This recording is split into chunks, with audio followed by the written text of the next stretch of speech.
Hi, this is Michelle Malone from the Hot Toddies. This is Cliff Beach. My name is Mia Suzanne Walker. I am from Suzanne's Band, and I just want to wish everybody out there a very Merry Christmas and a Happy New Year. This is Jane Monheit. This is Michael Sinatra. You're listening to The Sounds of Christmas podcast. Hi, I'm Ken Kessler, and welcome to the Sounds of Christmas podcast. If you're new to this podcast, I want to start by saying thanks for joining us. If you're not new, welcome back. Either way, I'm glad you're here.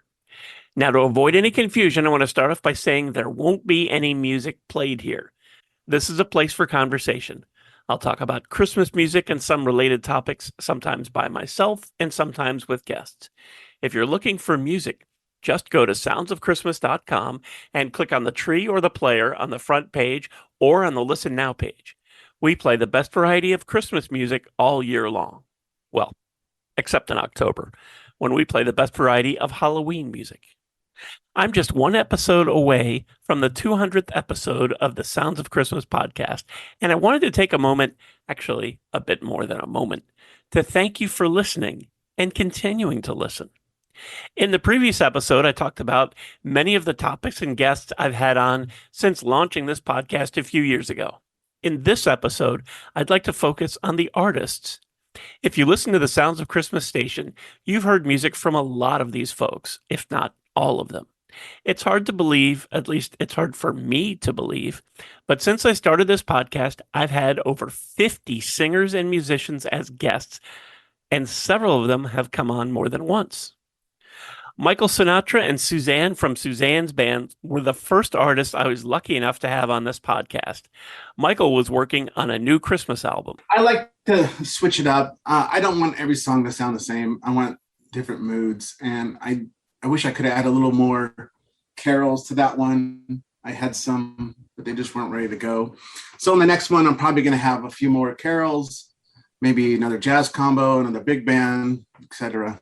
It's the songs that I enjoyed and that my parents loved and what I grew up listening to when I was younger. The holiday spirit in my family. My mom was really big into Christmas. She was so huge into Christmas that she kept the Christmas tree up all year long. It didn't go away. It was still in the corner of the house.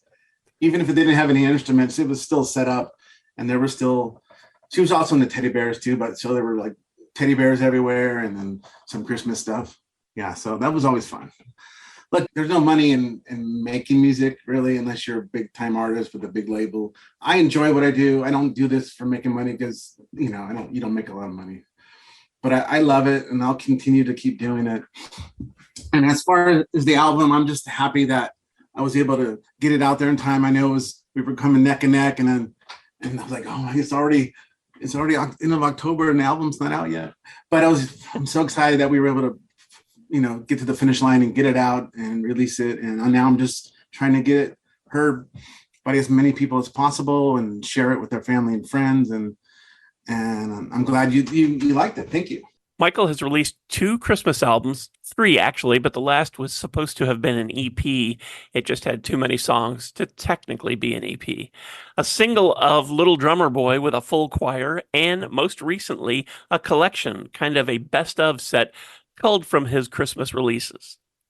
Suzanne from Suzanne's Band joined us as she was working on a new Christmas single. Lyric-wise, there were some changes to the first and second verse and some connectivity and things like that, where I had an outside party, a third party, look at the song and just look at it for how it made sense. Maybe I wanted to switch a word here or there to connect this phrase better or, those types of things. So as far as the song straying from my original thought, it didn't have too much of a difference other than a word tweak here and there or phrase. So that made that nice.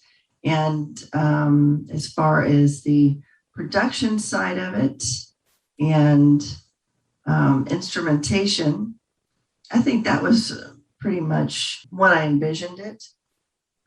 I thought we might just end up with a little acoustic guitar and some slight percussion, but we noticed that by adding the strings and things like that into it, that it didn't change things too much. It just kind of added to it and gave it more support. as a song, and it made it a little bit more full, but didn't, bazooka the butterfly, I guess, for lack of a better term, because you don't want to just keep building and building on something, and all of a sudden it's like, oh, we got a rock ballad now because we added all this stuff. We managed to keep its integrity from its intention and still come out okay. From a production and the studio side, it's always a little bit more involved, I think, than you think it is, especially because this was my first song literally to actually produce as well. So that was a little bit different, getting into that mix and knowing what I needed to do and how I needed to coordinate things, and learning some of the terminology and trying to communicate a little bit better through all this. And that applies to this and to the album itself, which is coming out around February as well. So that'll be exciting to have all this new music out there at the same time. It'll be great.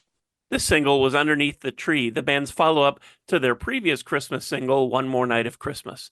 Since then, Suzanne's band has released the non-Christmas album, Ice and Fire.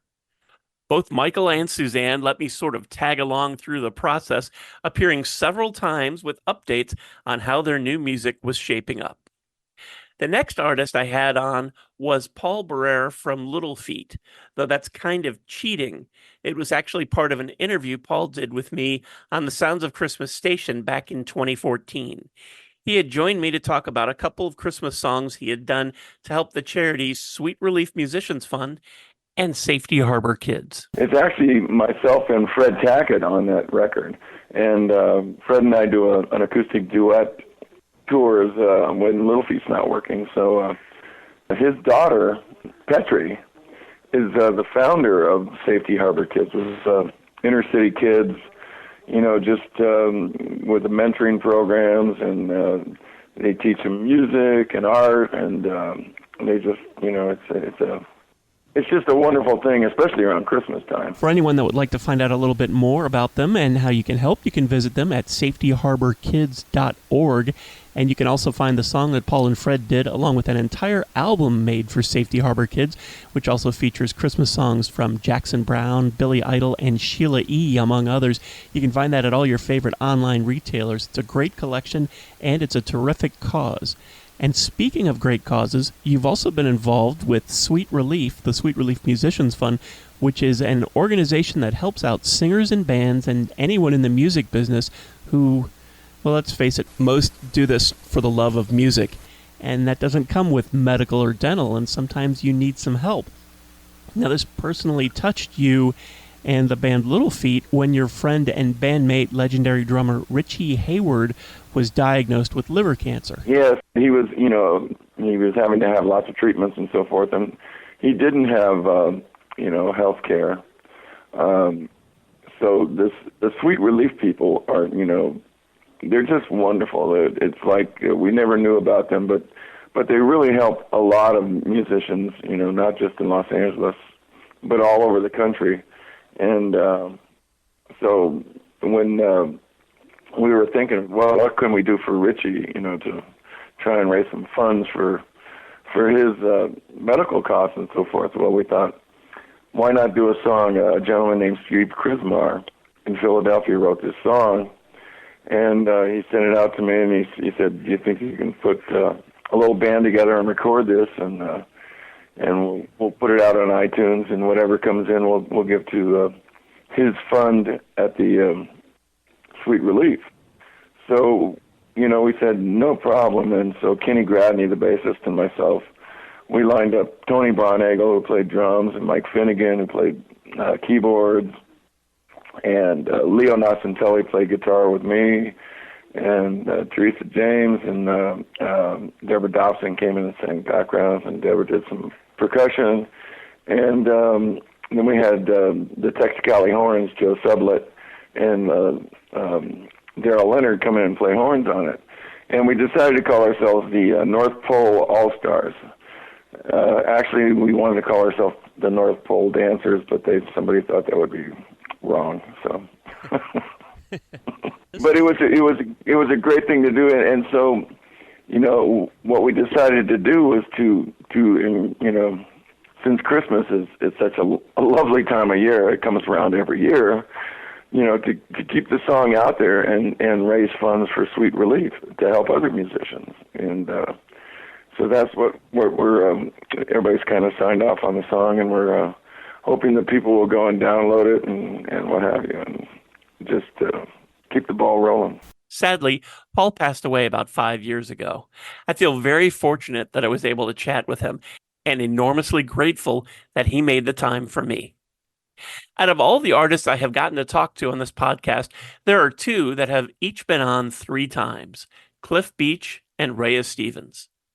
Cliff has been on to talk about many of his projects, including 2 Christmas singles and his album, Merry Christmas, Happy New Year. I've always wanted to record a Christmas holiday album. There's so many great Christmas music repertoire, obviously, the traditional and gospel and hymn type stuff all the way through, you know, the jazz era into the 1950s, 60s with a lot of great music. And last year, during the pandemic, I was commissioned by the city of Los Angeles, Recs and Parks Department, to put on a virtual Christmas concert.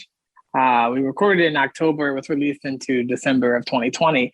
And so gathering all the assets to put that show together with me and my arranger, Evan Mackey, who arranges my horn parts, we had created a great flow of jazz and blues and R&B and soul music put together for that concert. And so I thought, wow, I've always wanted to do a Christmas album, and I've teased a few Christmas singles. I feel like this is the time for us to do it because we had just done all these fresh arrangements. Let's go into the studio after Christmas. So in January of this year, we went into the studio to start recording the basic tracks at Moose Cat Recording in Los Angeles to be able to get that done. So I've always loved Christmas music. Christmas is my favorite time of year. I am a December baby, born on December 18th, a week before Christmas, many, many years ago. And so it just always had a special place in my heart. And there's so many iconic Christmas albums, from Nat King Cole to Frank Sinatra to Dean Martin, all those people, and Bing Crosby and Burl Ives.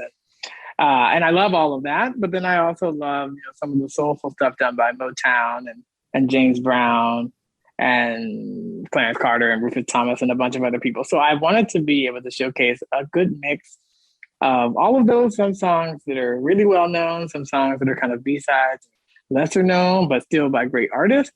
And then obviously I wanted to write an original song for that concert, which I then also put as the title track for the album. Cliff's latest album is the jazz-flavored tribute to Ella Fitzgerald called You Showed Me the Way. He also has a new one due this fall called Beach Please, and the first single for that, The Work, is due later this month. Rhea has been on to talk about her projects, including her last 2 Christmas albums, 'Tis the Season and Santa's Taken Over the Town. I think what to me is so exciting about Christmas time is that it's everybody's collective energy of pitching in and everybody's unique holiday spirit that's contributing to the joy of the season. So like, really, we're all embodying Santa in our lives for our families, our friends, our colleagues. And it is that collective energy that makes the holidays so special. So Santa's Taken Over the Town is like, you know, okay, you know, I'll fill up your cup, you fill up my cup. Like we're all gonna make this thing happen together, and nobody's gonna run out of energy because the energy is it's in a constant cycle.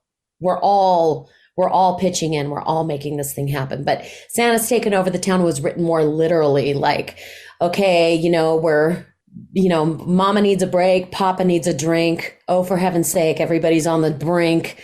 Let's have some fun. Let Santa take over the town. It's all the hustle bustle of, you know, we got to get to this festive thing and that festive thing. And, you know, the kids are driving mom crazy, and they're, you know, even the kids are like wah! And the kids are saying, "Let Santa take over the town. We can't wait anymore." So every character in that song is on edge. They're on edge and cannot wait for the party, basically. Been there, done that. Yeah. Gonna do it again. Yeah, that's a really, really fun song. I love that we had kind of a rockabilly vibe on that. And it's like, it's very high octane, high energy. I think that's like the most high energy song on the record. I mean, they're all very spirited on this record, but that one is like, it's got the most rock, like rah, let's all of it is just such a fun song. Ray's latest release is the non-Christmas single Let's Have Some Fun, which was released in July. There are a bunch of artists that have each been on this podcast twice so far. Mike from Vista Blue has come on to talk about his band's Christmas music and their Halloween music, among other things. Christmas music I just loved. And so ever since I was a teenager, I could listen to Bing Crosby's Merry Christmas at any point of the year. And I just really started to fall in love with it as a teenager, Christmas music in general. And so when we started a band, I mean, our first band that was decent was like 1999 or so. And so we had a whole DIY scene going in New Orleans, and we'd book shows at just lots of little DIY places. And so we started a little label just to put out cassettes and CDR releases for our friends in the late 90s. And so one of the things we did was a compilation where we all tried to write a song or cover a song. And that was when I wrote, my first Christmas song was probably 99. And I loved it. I loved the experience of not only writing a song that I could play live at a concert, but a Christmas song that we could play at a Christmas show or something. And so we tried to do that compilation every year. That first one was on a cassette, and then we started doing CDRs after that. And we would send them out to family and friends, kind of like a Christmas card. So I mean, we'd have maybe 8, 10, 12 people involved in sort of writing different songs or covering different songs. And we just get a CDR out maybe to a few friends at work, maybe 40 or 50 copies total, total with everybody involved. And to us, it was kind of like a Christmas card, but it was something that we could do. And we'd start around, I don't know, around Thanksgiving, maybe a little earlier for some of us, a little later for some of us. And we do this, and it was fun because we could relate to each other and say, "Hey, what are you doing? Man, I got to record this vocal. Can somebody help me with this vocal? Can somebody come over and do it?" And it really helped us to bond every year at Christmas time. And we did that for a few years. And then after Katrina, everybody got scattered. At about 2010, we started it again, and we've done it every year since 2010. And now it means even more to me because it's people that I don't see. One of my best friends, Rusty, who I do the Christmas podcast with, we do a band together called Tambourine Girlfriend. We do this. We talk about it kind of all year, but I haven't seen him since 2003, I think, was the last time we played a show together in person. And he's one of my best friends. I haven't seen him in 18 years, but we talk almost every day on the internet. And one of the main things that we talk about throughout the year really is Christmas music and hey, we're going to write this song, or maybe we can do this. And so I think it's not only my love for the music, but the fact that after Katrina, now that I'm so scattered from everyone that I knew for years, it's just a way that we can keep in touch. And now, of course, it's a digital, a link we'll send out to some friends. And, there's a few friends that look forward to it every year. It might only get to 30 or 40 people. But the bonus is it turns out there's some really good songs in there. There's a lot of goofy stuff. We just make up some silly songs, but then there'll just be a really good song. The single we did last year, Nobody Told Me It Was Christmas, was a song that Rusty wrote for that compilation that was just amazing. And so the next year, last year, I recorded it with Vista Blue. I just stole his song and just, put my spin on it. And that's where that came from. That song would not exist if it wasn't for this goofy little compilation that I do with my friends every year. So it's not only my love of the music, but my love of the process of bonding with friends and staying connected with friends through this process. Because for some friends, it's fantasy football, podcasting, but with this group of friends, it's Christmas music. Since last year's EP, Christmas Every Day, Vista Blue has released a string of singles, including 2 more baseball-themed releases already this summer. The Help Me Ron EP and the single No Baseball at the Summer Olympics. Deb Bowman joined us a couple years ago to talk about her Christmas album, A Big Love Holiday.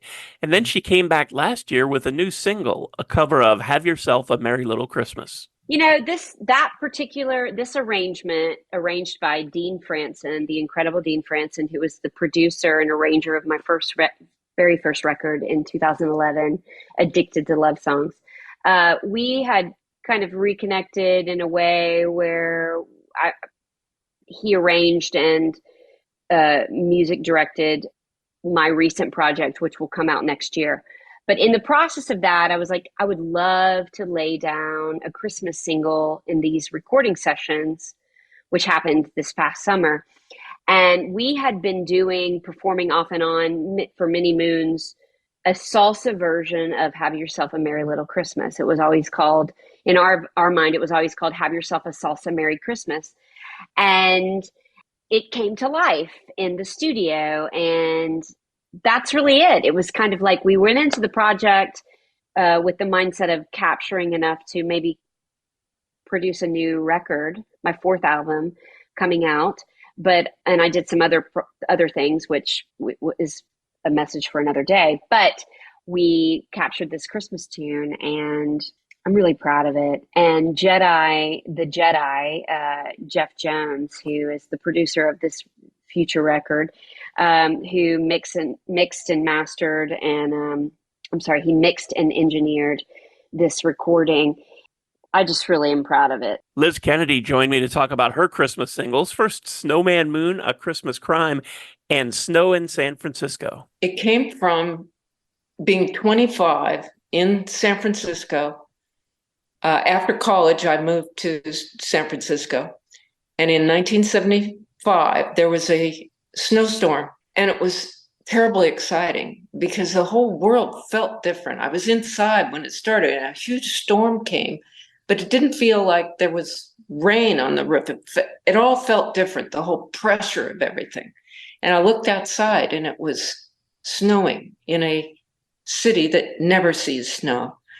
And snow, I mean, real snow, not just snow in the air, but it was holding on the ground. And I've never forgotten how fun. I went out and I skied in my tennis shoes, and it just made everyone turn into kids. And it just felt like Christmas to me at the time. So I like kind of unusual Christmas songs. And even though it was not Christmas Day, it was the wrong month and it was the wrong day, but it felt like I was finally having my first Christmas experience in the city of San Francisco. So I decided to write a song about it. And there was footage about that day. And when I saw that, I thought, well, great. I've got a video, and I've got an idea of a song that I tucked away in my brain since I was 25, the experience of that. I think Liz has a new album on the way, not a Christmas album. And she's had a couple singles recently, Waving at Trains and Every Young Girl. I also think she has a new single coming out any day now. And the rumor is she also has a new single for this coming Christmas. Linda Imperial also came on to introduce me to her Christmas singles. First, Christmas, You and Me, and last year, Christmas in the Tropics. It's my favorite time of year, and it's really hard if you're alone. And just being with people you care about is just a wonderful, magical feeling. The holiday spirit is everywhere. And I wanted to capture that magic that people have. You know, it brings out the happiness in people, the merriment, the humanity, the excitement of the holiday. And it encourages people to be nicer to one another, to care about one another. And Christmas, You and Me, I don't like being alone at Christmas. So I like having that special someone to enjoy the beauty of and the magic of Christmas. I never really thought of doing a Christmas song, but when I thought about it, I went, oh my goodness, because I love Christmas, and I just Drummer Boy. I mean, Drummer Boy, that was my first love in Christmas songs. And it made me very emotional when I heard it as a child. And it has a longevity that I look forward to. You know, I always look forward to the holidays and hearing Christmas songs and going in and out of places that have that holiday spirit. It puts me in a great mood. It makes me happy and hopeful. I think Linda has a new non-Christmas single due out any day now. Tommy Prophet came on a couple of years ago to talk about his cinematic music project that finally came to fruition with the release of his album, The Birth of a King. He came back on a couple of years later to talk about how he was able to take that album to the stage for an amazing live concert. That was kind of a dream of mine all along, but I just didn't think it'd be possible. Everyone was like, there's no way you could pull together, you know, all 20 artists and 50-piece orchestra, and I wanted like 100-person choir live. And I don't even really do live shows, right? I just sit in my studio these days in my sweatpants and make music. I'm like, I don't sell tickets. And man, we just went for it. I just felt like it was a thing that God opened the door for and was asking me to do. And I don't know why, but I just kind of went for it. And yeah, it was a crazy thing. We lined it all up. We went on sale and it sold out in less than 24 hours. And it was one of the best nights of my life. You had, I think you said 20 guest artists, a 60-piece orchestra, 100-person choir. That must have been some kind of magic to get all of that orchestrated to be able to do this. Yeah, it took almost a year and a half just to set it up, to organize it all, to line it up. And yeah, it was crazy. It was so much work, so hard, but so worth it and so fun. And we recorded, you know, and filmed the whole thing. And, you know, that's kind of a nerve-wracking thing because, you know, the studio record was kind of a baby passion project of mine that I never wanted to touch, you know. And I was like, man, if we do it live, you don't really know what you're going to have until you do it and you record it and then you look at it all after, right?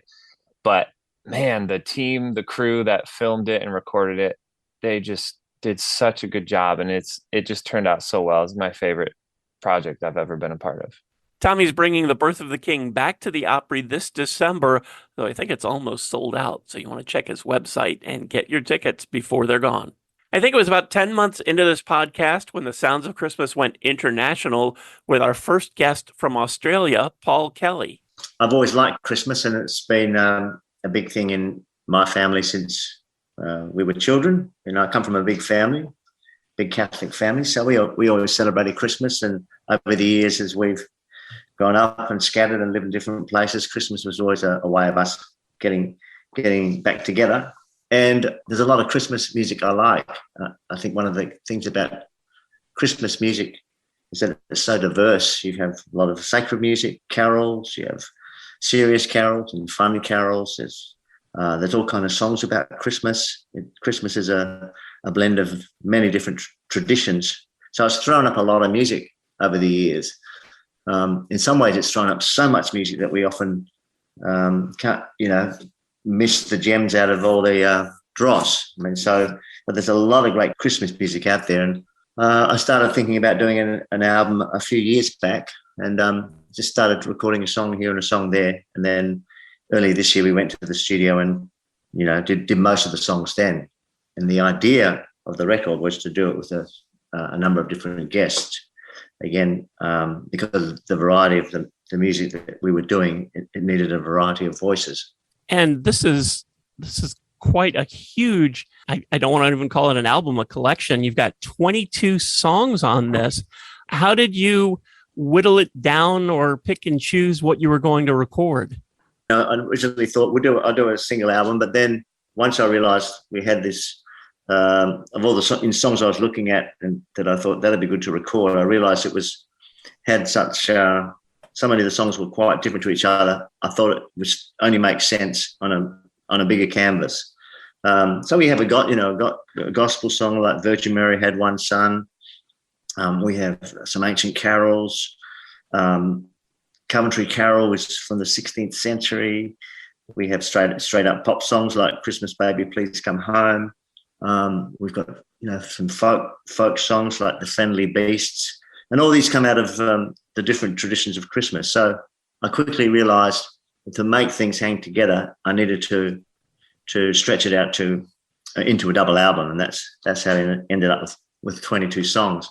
Could have done a whole lot more. So there's always the chance of somewhere down the track doing another album. I think it was about a year later when I reconnected with Australia, this time to talk to Rhonda Birchmore and Jack Earl. Jack came over and we recorded this one single because there was a lot of love out there for people couldn't believe that I hadn't done, an album. And I think, we released it as a kind of gift to our fans. And then from there, Jack had we had a bit of time on our hands to come up with these incredible arrangements that he tailored for me and reimagined, your typical American songbook songs for Christmas, but kind of turned them on their head. And we finally, after 6 or 7 cancellations, got a window of time to go into Alan Eaton's a very old recording studio with a lot of history here in Melbourne, with the whole band as one, and that was pretty special. It's very special. It just doesn't happen anymore. Like,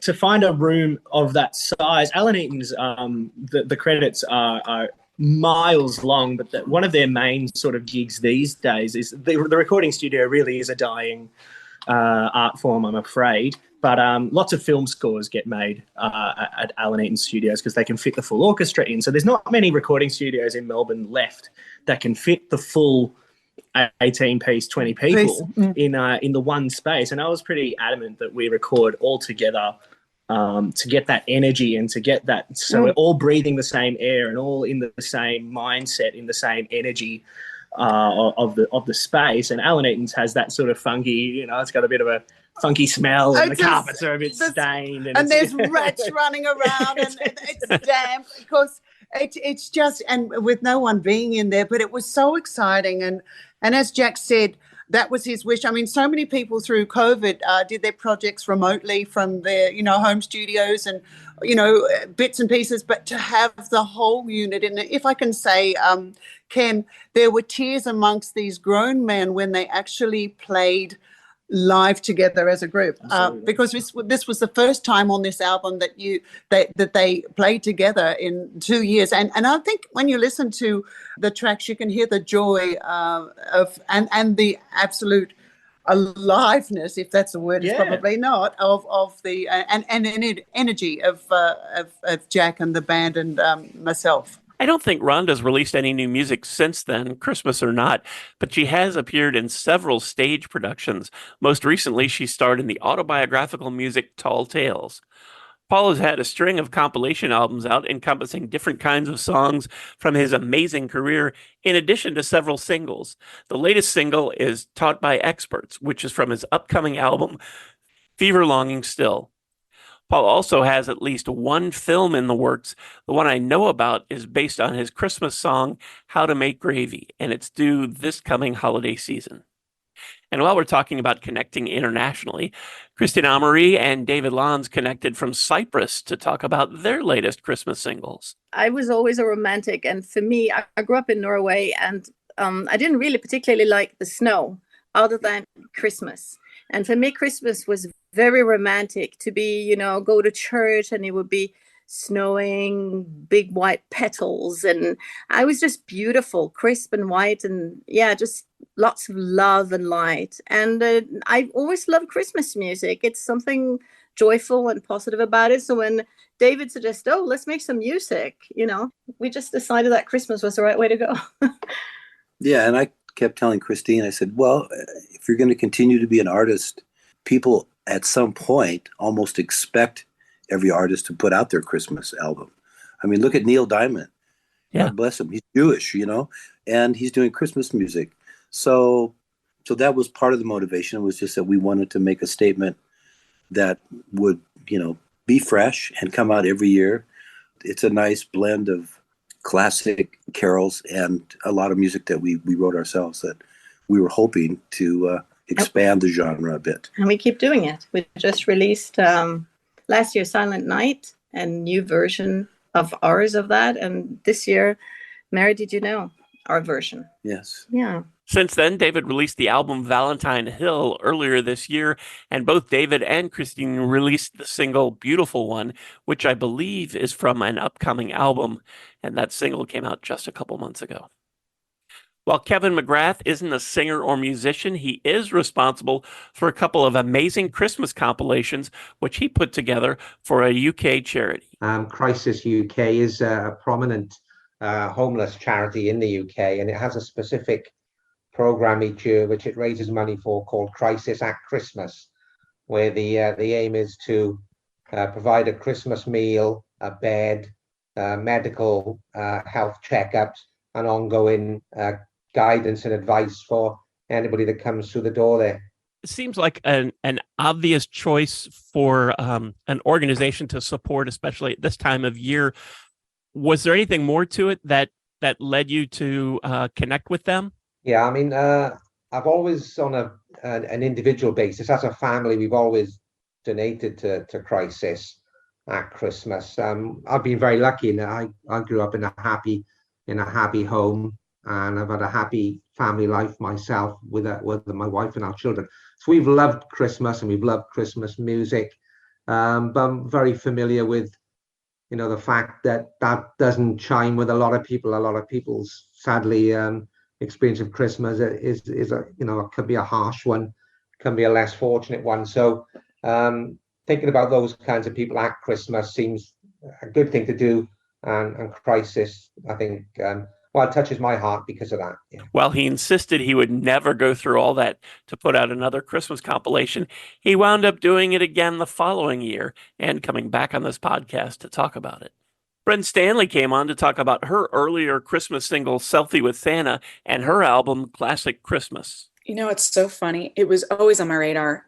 And before I moved to Los Angeles, before I had anything recorded, I kept saying to people, I just really want to record a Christmas album. And they laughed because they said, before you record a Christmas album, let's do some other things first. So first I recorded an original album, and then I did a classic album with things that could be played year round, which kind of makes sense. I get that. And then I was able to finally do the Christmas album, and it just feels right. That's kind of how I feel about it. I love it. Love the Christmas season and the holiday season. Were the songs that wound up on Classic Christmas, were they stuff that other people said you should do this and you should do this or you should do this, or were they a mix of your ideas and theirs, or was it all yours?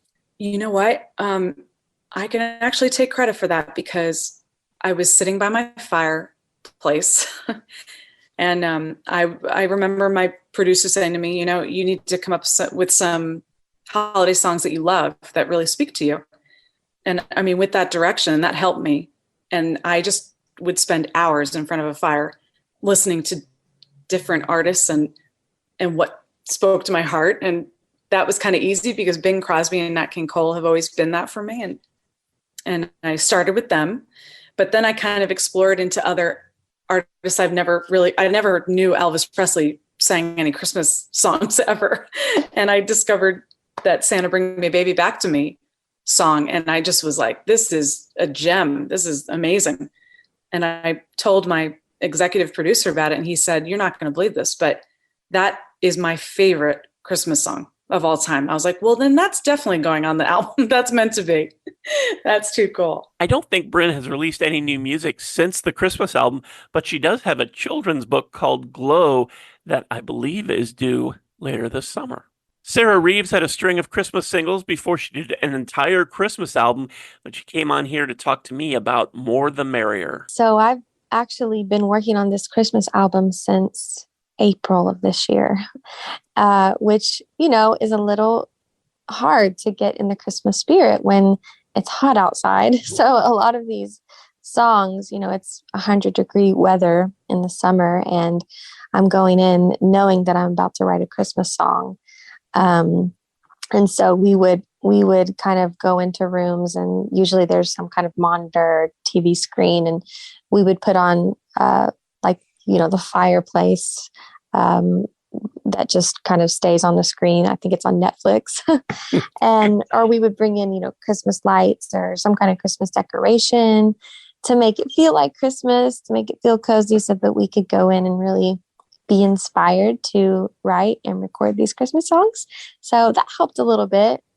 But even writing the originals on the album, I had to kind of be particular about the writers that I was partnering with and the producers, just to make sure that they had some kind of history of that jazz, background, or just a knowledge and understanding of that classic feel that we accomplished for this record. So I really had to kind of get in that mindset, and at times would be like, okay, what would Ella do here for this melody, and we really, everything just for me, it was very important that it was going to sound as classic and as timeless as possible. So yeah, it was fun. I will say, I'm ready for Christmas this year because I've been in Christmas mode. So I'm like, okay, it's time. I'm ready for the weather to start getting cool. Since then, Sarah has released a deluxe version of More the Merrier, and last year she released the non-Christmas album Best Days, and then just this past May, a new single, More Than Enough. Sarah is also appearing in Tommy Prophet's upcoming live performance of The Birth of the King. Corinne Cook came on to talk about her single, A Soldier's Christmas, a semi-autobiographical song about her time overseas serving in the military at Christmas time. The inspiration for A Soldier's Holiday was really about trying to depict the point of view from a woman in the military. Because there's a lot of songs about men in the military that are out there, and I haven't heard many or any about women. So my thought was, I was in the military, and, I wasn't necessarily in the same situation as the woman in the song, but I'm sure there's lots of women who are deployed during the holidays and are missing their family. And I wanted to kind of show that, not in a negative light, but just more as, it would be nice to be home, but we have to still, do our job in the military, and we still have to protect our country. And we're here for a reason, but also to show that, hey, I'm missing home too, just like the men that are deployed do. Since that single was released, Corinne has also released the non-Christmas album, Yes, I Can. Dan Ashley, who is a popular news anchor in San Francisco, came on to talk about a bunch of things, including his Christmas single, Favorite Time of Year. It is truly my favorite time of year. And I just love everything that the season seems to represent. There's that period of time between Thanksgiving and Christmas where we all sort of treat one another a little more kindly, I think. And there's a sort of a spirit in the air. And I'm a sappy guy. I'll tell you right now, Ken, I believe in all of that stuff. I watch the same Christmas movies every single year. I just think the spirit of the season is wonderful. So I wanted to record a Christmas song, and I'm actually going to do a Christmas album at some point here. And I was set to record a different song, and I just didn't feel like it was right. So I searched literally days before we were going to record. I searched for a different song. I have one that is partially written that I've written that I'm going to record, but I needed something that I thought would really captivate people and interest people, but I didn't want something that everybody's done. So I found this great song called My Favorite Time of Year, written by a guy named Lee Hagerwood of the Florence Street Band. He's in the UK. I'd never heard the song, and I happened to hear it, and literally 8 bars in, Ken, I thought, this is the song. I love the vibe and the message, and it's you've never heard it, but it's familiar at the same time. So I recorded it. I talked to Lee in England, and he was very sweet to let me record it. And he actually told me when I sent him the version, he said, of the people that have covered this, yours is my favorite version. So that meant a lot to me. Since that single came out, Dan has also released the album Out There and the single You're a Friend of Mine with Narada Michael Walden. I also believe Dan has a new Christmas single on the way in just a few months. Judy Pankow came on to talk about her latest Christmas single, Christmas Time in Maine with Kevin Scott Hall, as well as her other Christmas music going back to her very popular House on Christmas Street. I was driving in the car with my husband, and I was talking about, I was excited because I was known as a children's musician, but I really wanted to do a Christmas album. It's always been my dream to do a Christmas album. So I said, I'll do a Christmas album for kids. And I was thinking about what songs I could write for this album about things that had never been done before. And I said, you know what? Everywhere that we have lived, and this was before people were synchronizing their lights to music. This was in 1998. I said, there's been that one house in the town. You ask somebody, where's the house that's big time decorated for Christmas? And everybody always knows where it is. And I said, but nobody has ever written a song about that house. And I'm going to write the song about that house. And then immediately the chorus came to mind. It like just fell out of my mouth. And, I got home and I sat down at the piano and I figured out the chords, and the song practically wrote itself. And there are some lyrics in it that people think are funny where I say, where we every year Thanksgiving Day while we digest our turkey. And I've often thought I should go back and change that. In fact, when I redid it in 2014, I did change it to enjoy our turkey. But I kind of like the quirky digest our turkey too. And at that point, I didn't realize that people spent months putting up their Christmas displays. So I said the family puts up its display, but they don't put it up. They just light it up on Thanksgiving. But yes, that was the exact moment. And still to this day, I don't know, Ken, you know more Christmas music than I do. Are there other songs out there about that house? Nothing leaps to mind, and the handful that I can think of are more novelty kind of songs that are more based on the Griswolds and Christmas Vacation than anything real. Someone interviewing me once asked me what I thought about the song taking off when it was obviously written as, being sarcastic. And I was making fun of those houses. And I said, you are nuts. I said, that song is written completely sincerely. I'm not being sarcastic at all. I love those houses. I love Santa Claus on the Roof. That's the thing I always looked for when I was a little girl. But this person interviewing me was one of those cynical people. I said, you got it all wrong, buddy. That song is about as sincere as it could possibly get. Judy has also worked with Grant Malloy Smith, and I think she appears on his upcoming album. And she also was on his Christmas album, The Christmas Heart. Grant came on to talk about that album and the possibility of more Christmas music in his future. I liked, because of the 10 songs, 8 of them are traditional ones. They're, songs that are quite old. They're in the public domain, like, O Holy Night, A Joy to the World. These songs are all from the 1800s, a few of them are from the early 1900s. And we've heard them 1,000 times. You've heard Silent Night a million times. You've heard, Oh Holy Night or The First Noel, 1 trillion times. I thought, if I'm going to do this, I have to do something different. I can't just do it the same way. I've heard it a million times. I want to recognize the song. I don't want to make it so different that people go, why am I listening to this? It should still feel like a Christmas song. It should carry the same feeling, and make you feel the same. But I wanted to express them differently than I've ever heard anybody do them before. So some are kind of gospel-y, some are in my rootsy style. A couple of them are very jazz-like. But I don't know. I took off all of my filters and I just said, I'm just going to do whatever I feel, because this is not an American roots record necessarily. It's a Christmas record, and so it doesn't have to be one style. It might be easier if it were, but I didn't care. I wanted to do the songs in the most interesting way I could think to do them, in a way that if I could do it. Like, I wouldn't do them as a classical thing, because that's not who I am. And, I don't want to rent an orchestra for $10,000 an hour either. So I had to do it within reason, with what I could afford to do. But I really enjoyed expressing, so many different styles, particularly the jazz ones. Those were really challenging and a lot of fun to do. Grant continues his American Stories series with his latest album, Mississippi. I didn't want to show preferential treatment, but I think I've gone on long enough without mentioning my wife, Lisa.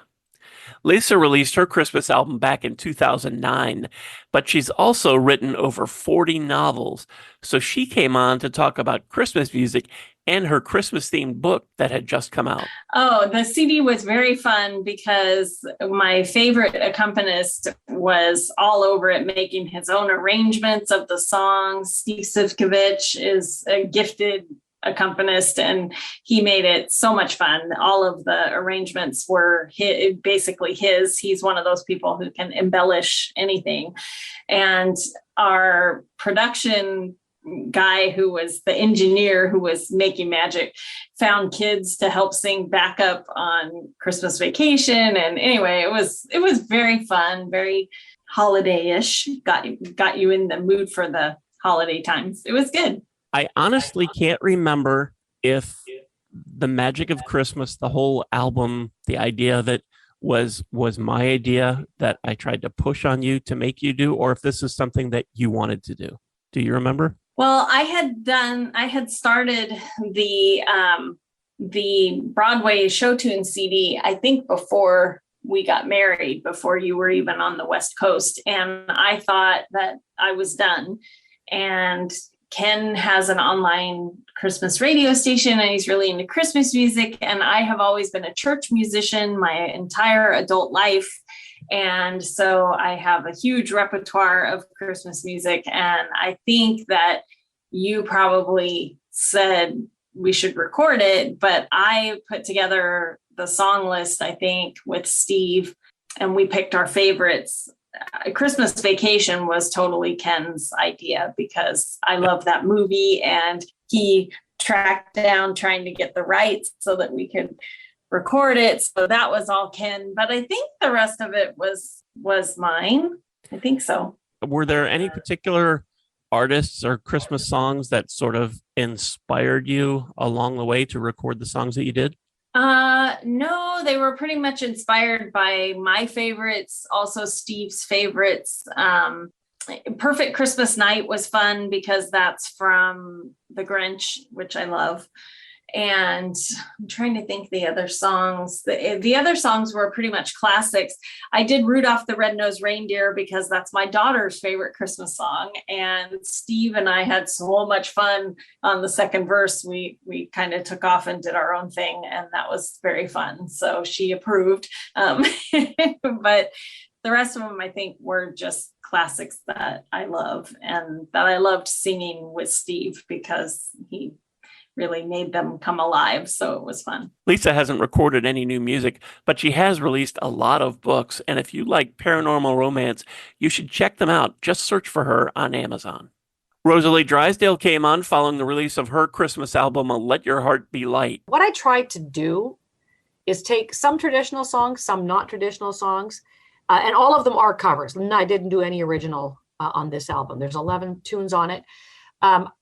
And I did a cross-section of traditional, sort of Christian ones, and also then, secular songs, Winter Wonderland, the Christmas song, that kind of thing. So I took a song, for example, Tiny Little Baby, which I'd never heard of. Somebody from, I think, Australia had sent us this song and said, we want you to, we'd love to hear your rendition of it. So the rendition we found of Tiny Little Baby was a male choir, and then another was a children's choir. So I just took that song and I turned it into something bluesy. So it's got a kind of a funk bluesy, and I love how that one turned out. We did the same thing with Go Tell It on the Mountain. So what I want to say is I've taken a lot of these songs and put a different arrangement and a different feel to it. So like We Three Kings, for example, that was We Three Kings of Orient. So it's in a minor tune. Well, I took it to that, I don't even, what's it called again? You know what, I'm just going to turn this, but I'm just going to play for you, just a sample. I like to be creative. I like to just change things, put it into a different mode. And this is what I did with that one. I think this is the key I played it in. Anyway, so this is how I did it. Remember that? So I went with that. We three kings of Orient Hall.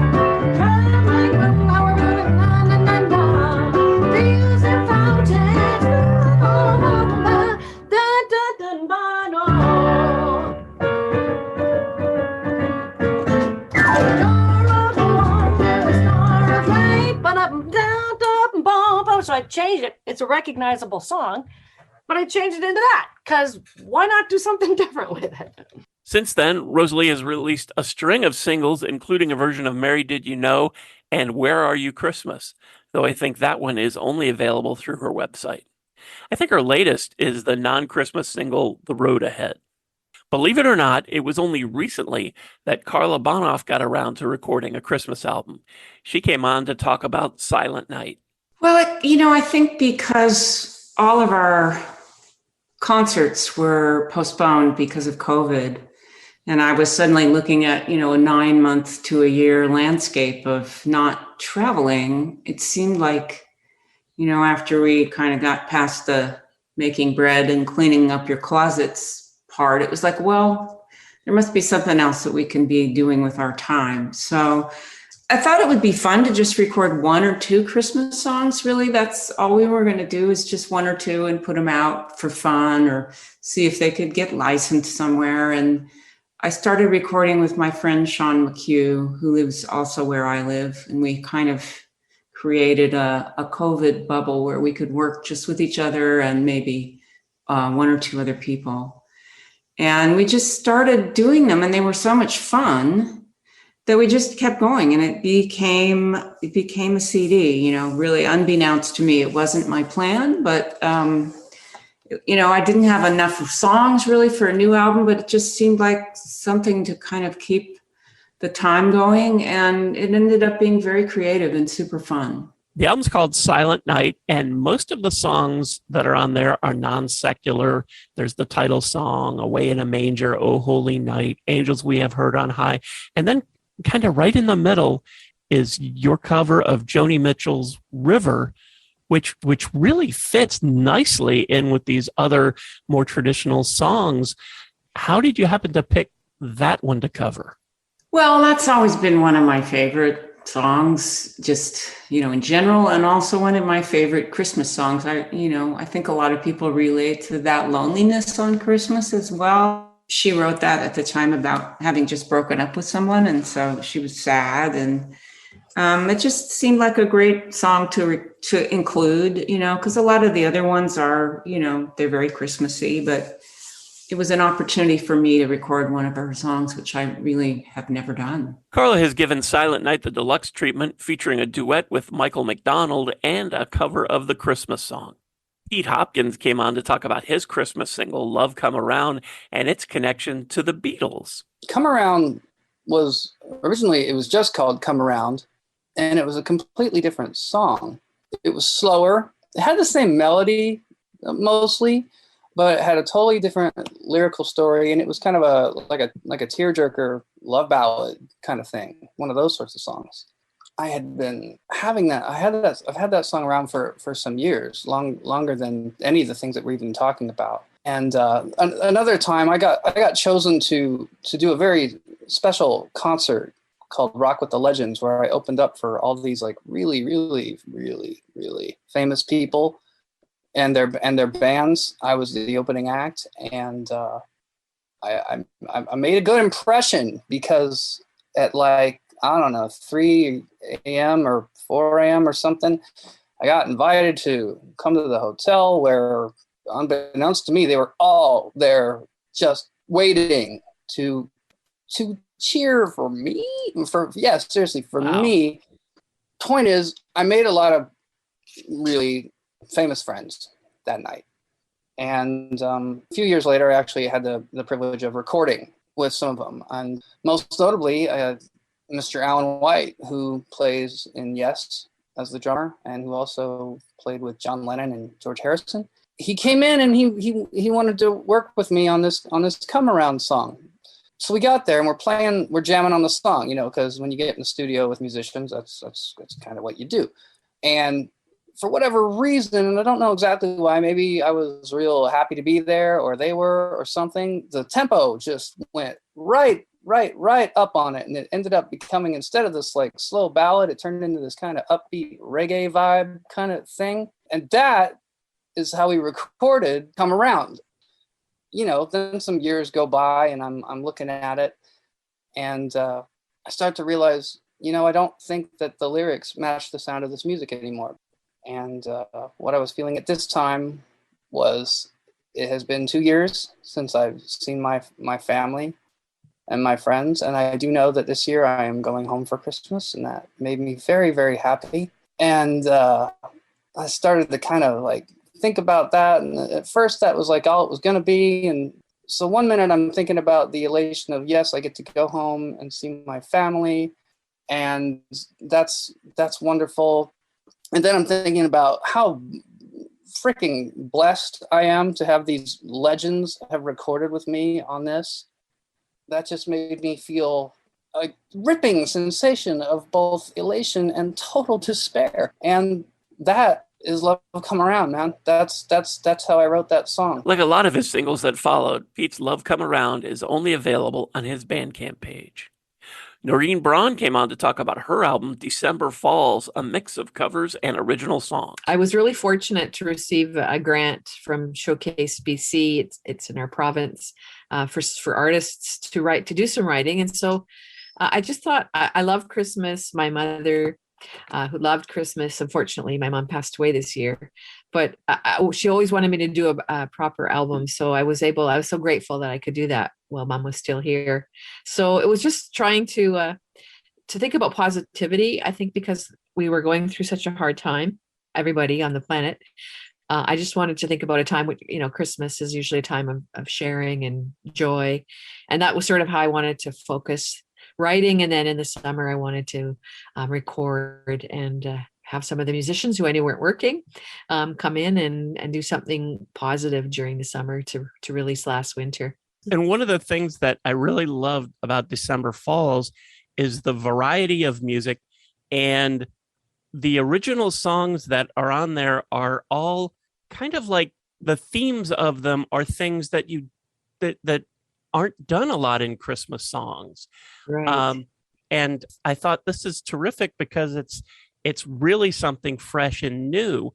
I don't want to go track by track because people should go check out the album if they haven't already. So, but there are a handful of them that I'd like to ask you about. And if you can tell me anything about them, what inspired the song, or if there's a story behind it or that kind of thing. Is that okay? Sure. Sounds good. Thank you, Ben. All right, sure. Let's start with Mistletoe Blues. And I got to tell you, I love the blues. Oh. And that you've got Huggy Bear Leonard helping you out there on the blues harp is very cool. There are some songs about mistletoe, but not about the blues side of it.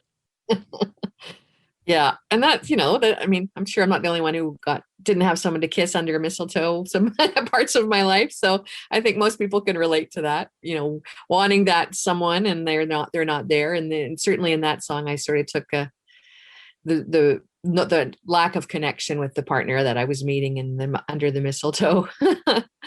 Yeah. So mistletoe is definitely, I think, something I wanted to go for the sad side of the blues. So it definitely suits a blues feeling.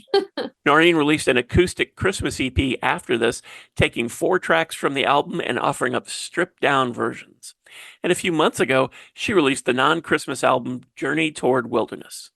Jeff Fowler came on to talk about his new EP, Just in Time for Christmas. That's where I first started singing, was, church services on Christmas Eve. My very first solo, as a 4th grade little kid, was the little drummer boy in a Christmas service. And so Christmas for me has always meant Christmas songs and music. But it's also the case that what inspired this was, I like to say, procrastination, because when we were working on The Air Nostalgic, it was a Christmas. It was Wes and I got together, and it was like December 23rd. It might have even been December 24th. And we were working on sort of the hard labor of the overdubs of the 80s stuff. And we weren't feeling it. And I had this idea for Christmas of My Heart.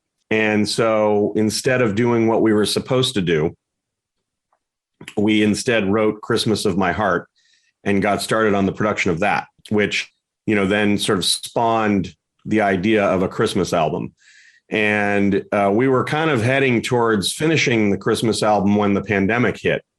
And so we put it aside and waited. And so then this year, obviously, we're releasing it. And It includes both Christmas of My Heart as well as two other originals, Just in Time for Christmas, and then one called Frosty the Snowman is Dead, which is a bit of a play on our environmental situation here on Earth.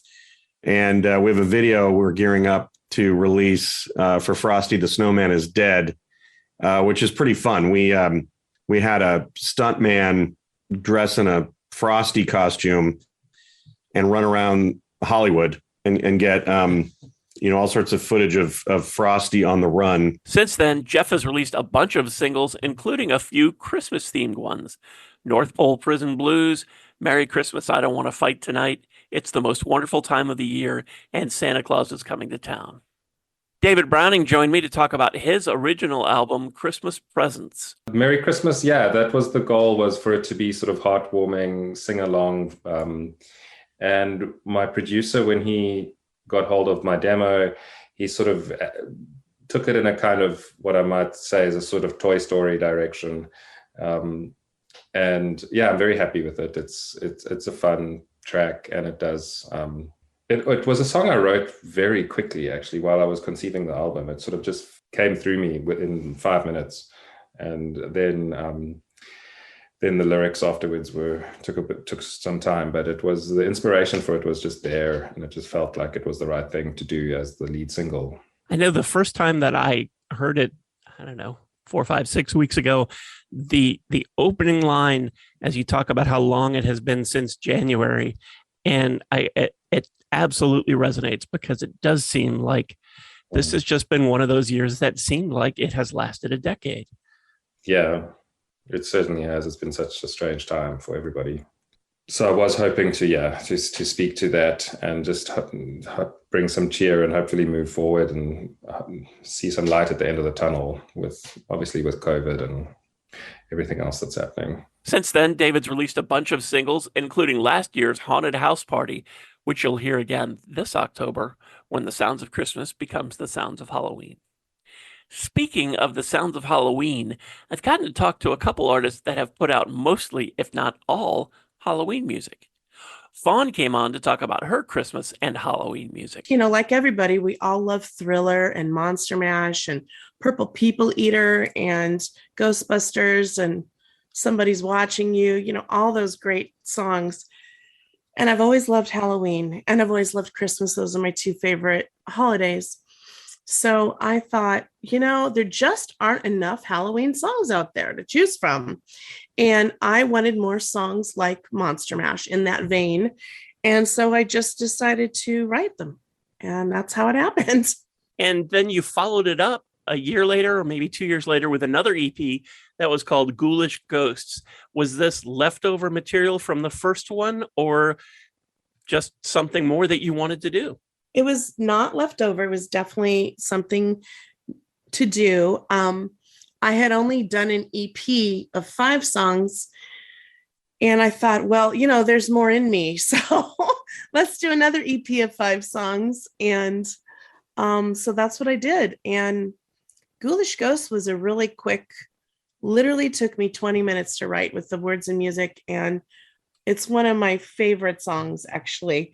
But I just love all the spooky stuff. So, and this wasn't just like a lark or a fad or something.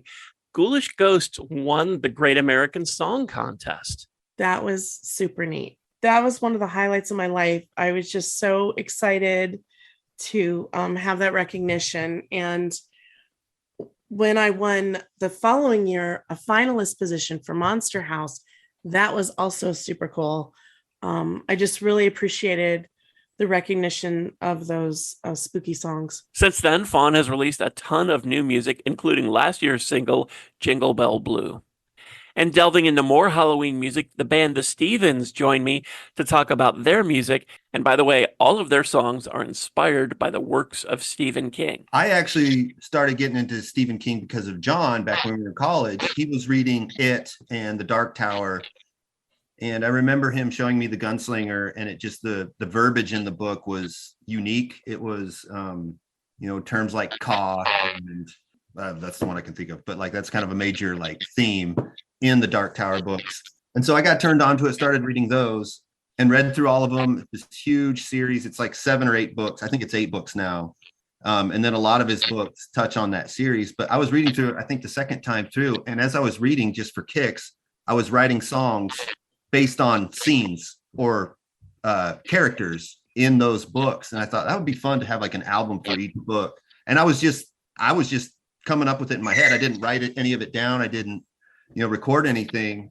It was just a way to occupy my mind as I was reading, and in all different genres. But then, we got together. Chase and I met at where I work. He was a customer there, and we just started talking. I could tell he probably liked music off the regular beaten path. And so we started talking about music. And I said, do you like punk rock? He says, yes, I like punk rock. And so that was like, all right. So we had a good long conversation and ended up exchanging information. We tried out for a band that was, like Josh mentioned, when the world kind of shut down, we tried out for a band right before all of that happened. So nothing ever came of that. And then, then we got together with another guy to just play some covers of some Screeching Weasel and the Queers and things like that. And that's kind of in conjunction with when Josh and I made a connection.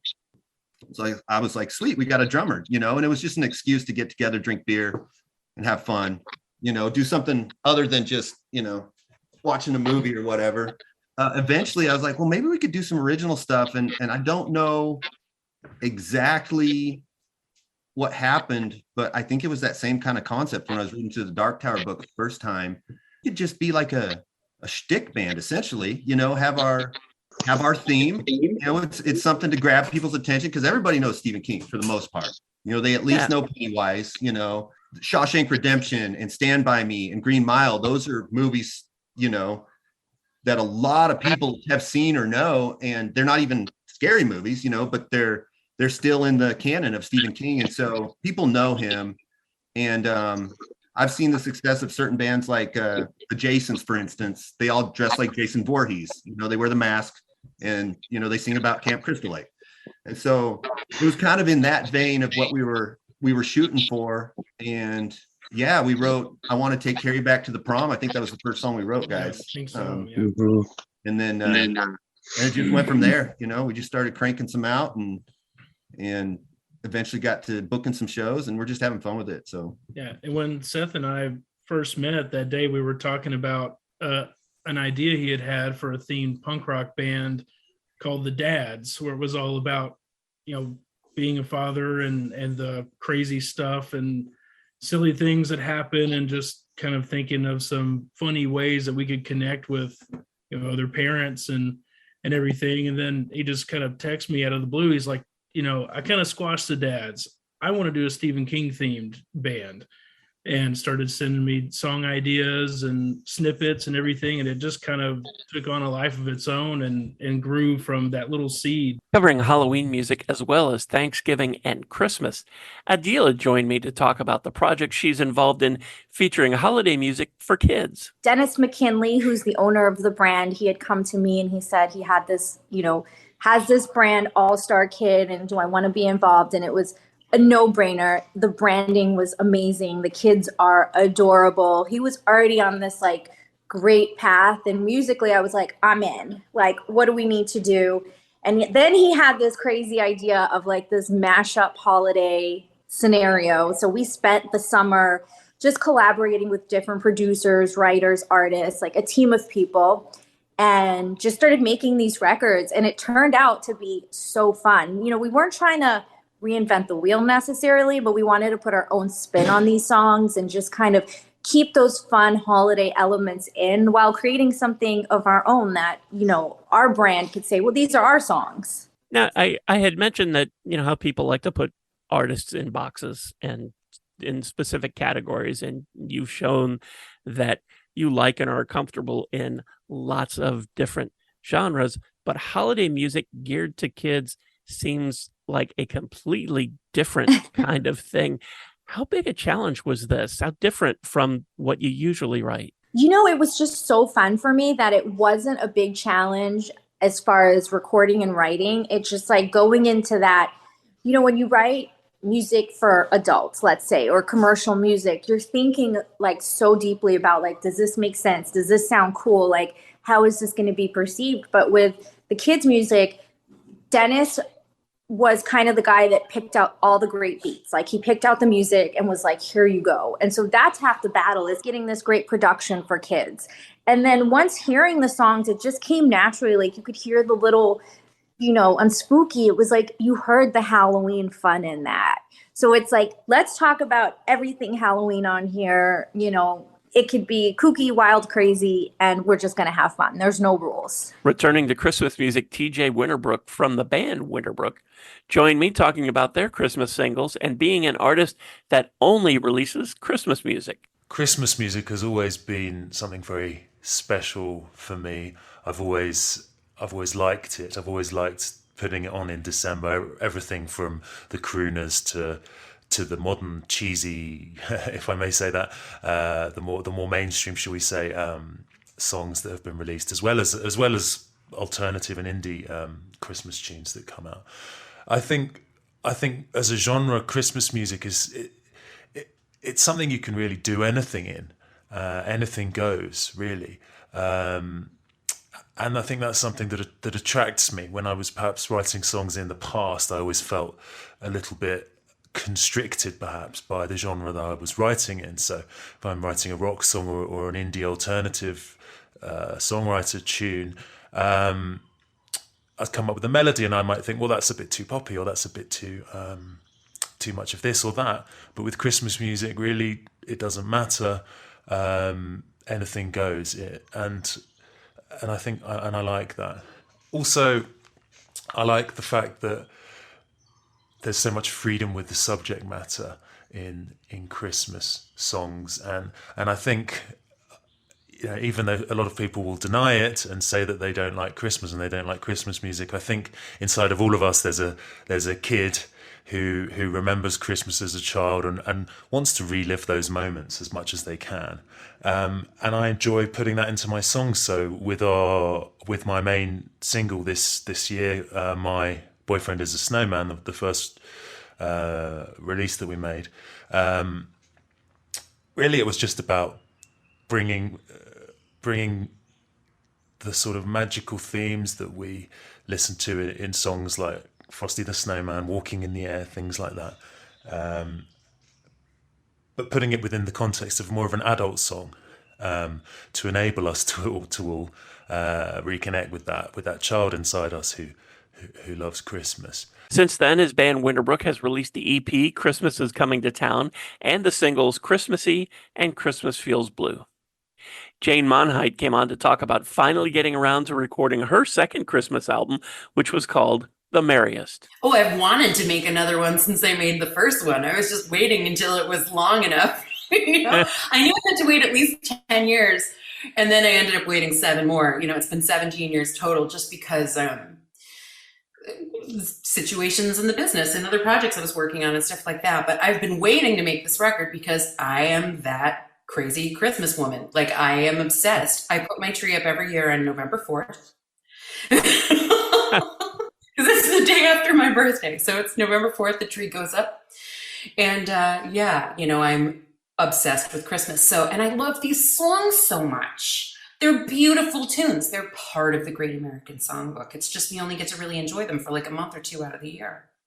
So I've really been looking forward to doing this record for a long time. There are plenty of songs on the new album that everybody will recognize, but the lead single isn't very well known. How did you come to choose Christmas Stay With Me for the album? Well, that song will be very easily recognizable to musical theater fans, because that is a song from a beautiful, one of my favorite musicals of all time by Cy Coleman.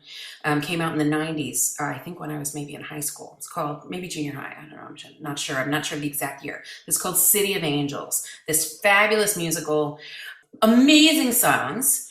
And this tune, Stay With Me, is from the musical. The Christmas lyric was written separately, does not appear in the show, but was written, I believe, for Liza Minnelli to sing maybe on a television event or something like that.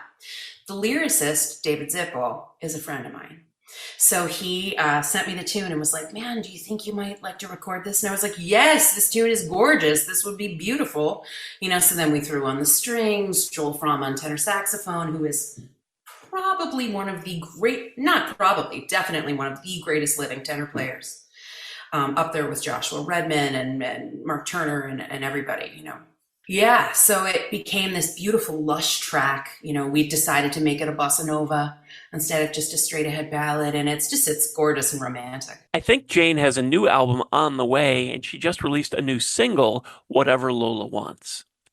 Al Pitrelli from the Trans-Siberian Orchestra came on to talk about TSO's upcoming tour and what fans can expect. Paul said, he goes, I don't know anything, if it's going to have commercial success or it's going to be a hit, because I just want to create great art. And it was so refreshing for me to hear that, because I spent a lot of years doing a lot of records and a lot of sessions for, very, successful artists, who God bless every one of them. But here was a man who was he just wanted to make a great art form, and he wanted to make a musical statement. And I found it so new and so refreshing. I was like, dude, I'm in. And then he put up Mozart's 24th Symphony. He gave me the score. And I'm like, okay. And fortunately, I could read really well. So I started reading it. And he just looked at me and goes, you can do that? I'm like, yeah, I got you, And it was just that we became the best of friends. He was my big brother, my boss, my producer, and influence on me like no other. And I spent a quarter of a century with the man and loved every second of it.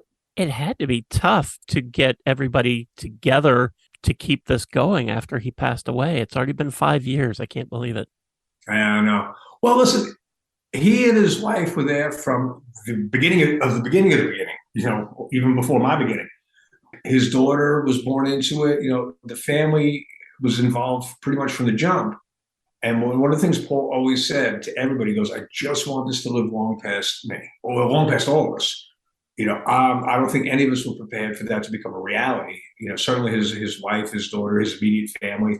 But they've been amazing, saying, no, the legacy is alive and well. The vision, keep moving forward.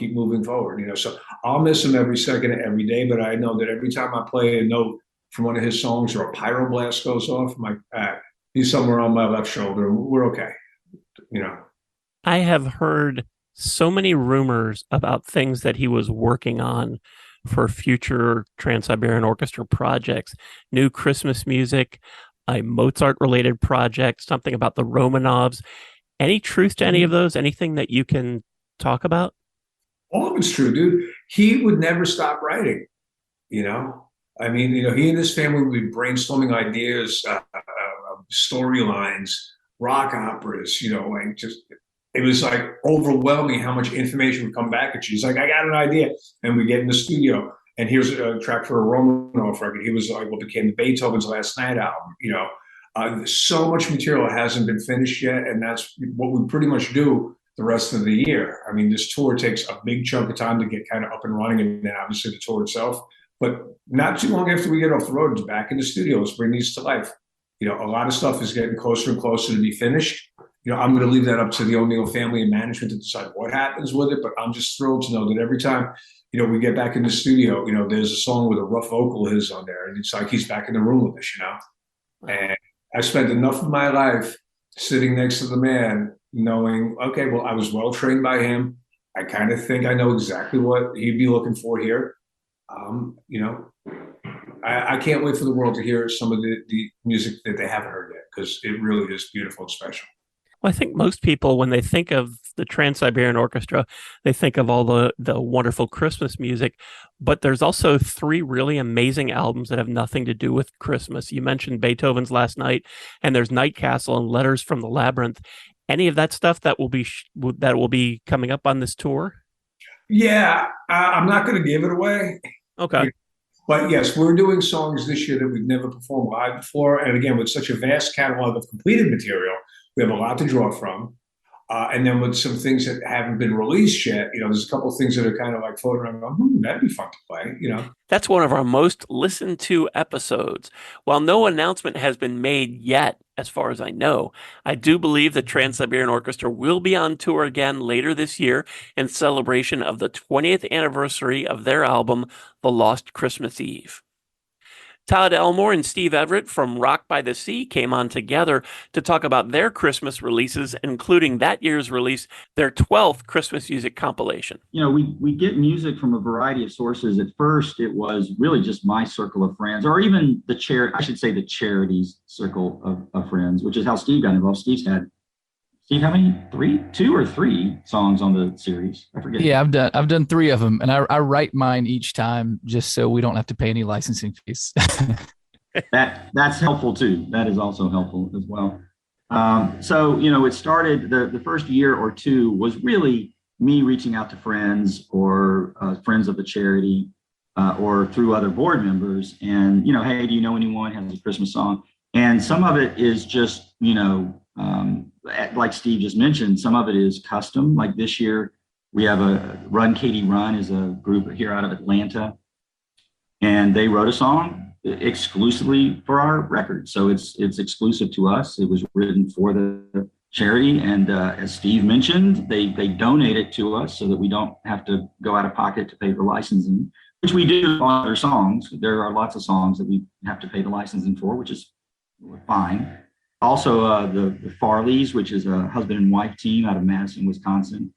Mike Farley is a music publicist, and I've hired him over the years to help publicize different projects that I've been involved in. And he uncovered a song that he had written in college, a Christmas song that he had written in college, but never recorded it. And he recorded it this year exclusively for our record. There is going to be a Rock by the Sea charity event this December, but no word yet on whether there will also be a new compilation this year. Matt Molnar joined me to talk about several of his projects, including his collection of some Christmas songs. I'll tell you, probably I was so scared to embark on Christmas music. It's like singing the national anthem. You can really screw up your career if you do that wrong. Yeah. And it's taking on Christmas music because like your mind has Sinatra's Jingle Bells in your head or Bing's, White Christmas. Those are arrangements that sort of live. And then there's been a million of them processed since then. And I thought, if I'm going to do that, like I've got to rearrange it. Like it's got to be a complete adventure. Every track has to be different. Instrumentation. I still got to keep the context of the melody. And it was quite an adventure. And it ended up, I'm really proud of it, but I was really scared. Sometimes I still get scared listening to it. Oh, and you got to deal with the ghosts of everybody who has recorded when you're doing covers. Right. You have to, it's almost like they're there in the studio with you. One of the songs on your album, Some Christmas Songs, is Do You Hear What I Hear? And I'm sure for a lot of people, they think of Bing Crosby. Yeah. When you mention that song, that has to be daunting, that I'm going to sing this song that Bing Crosby sang. Or if they're younger, they think of Whitney Houston. Right. Again, really big shoes to fill. It's true. Yeah. With that track, like I was going to sing that. And then I realized I hired a vocalist who works with me. She was on tour with Pink Martini. I don't know if you're familiar with that band years ago. She's a background vocalist. I've used some of their players. And I wanted her to sing it. So I wrote it from a context of making it very syncopated. I wrote the bass line first of all things before I did anything. And then I thought, I don't think I can pull that off. I don't think I feel comfortable with my arrangement. So I asked if she would do it and she agreed, thankfully. But you're right. Like, it's like, oh my goodness, did I do justice to Silver Bells? I mean, I took it from 3/4 time and made it into a Latin kind of chipmunky thing. And like, is that going to make people angry at me? I got to sing it my way. You have to sing it your way. Oh yeah. Yeah. You can't sing it. I think what happens in a lot of Christmas songs, I listened to a lot several years prior to doing it. And then I went on a complete fast. Chuck Mangione used to say, like, you got to fast from music while you're writing it and arranging it so you don't plagiarize. And I just remember, like, I don't have that particular, I'm not a crooner, or I'm not, maybe I'm a little musical theater here, maybe I'm a little country there. And I've got to find, like, how can I sing this without it making everybody angry at me? Sarah Partridge came on to talk about how, because of her name, it was only a matter of time before she recorded a Christmas album. I wanted to do something light and fun, to be honest.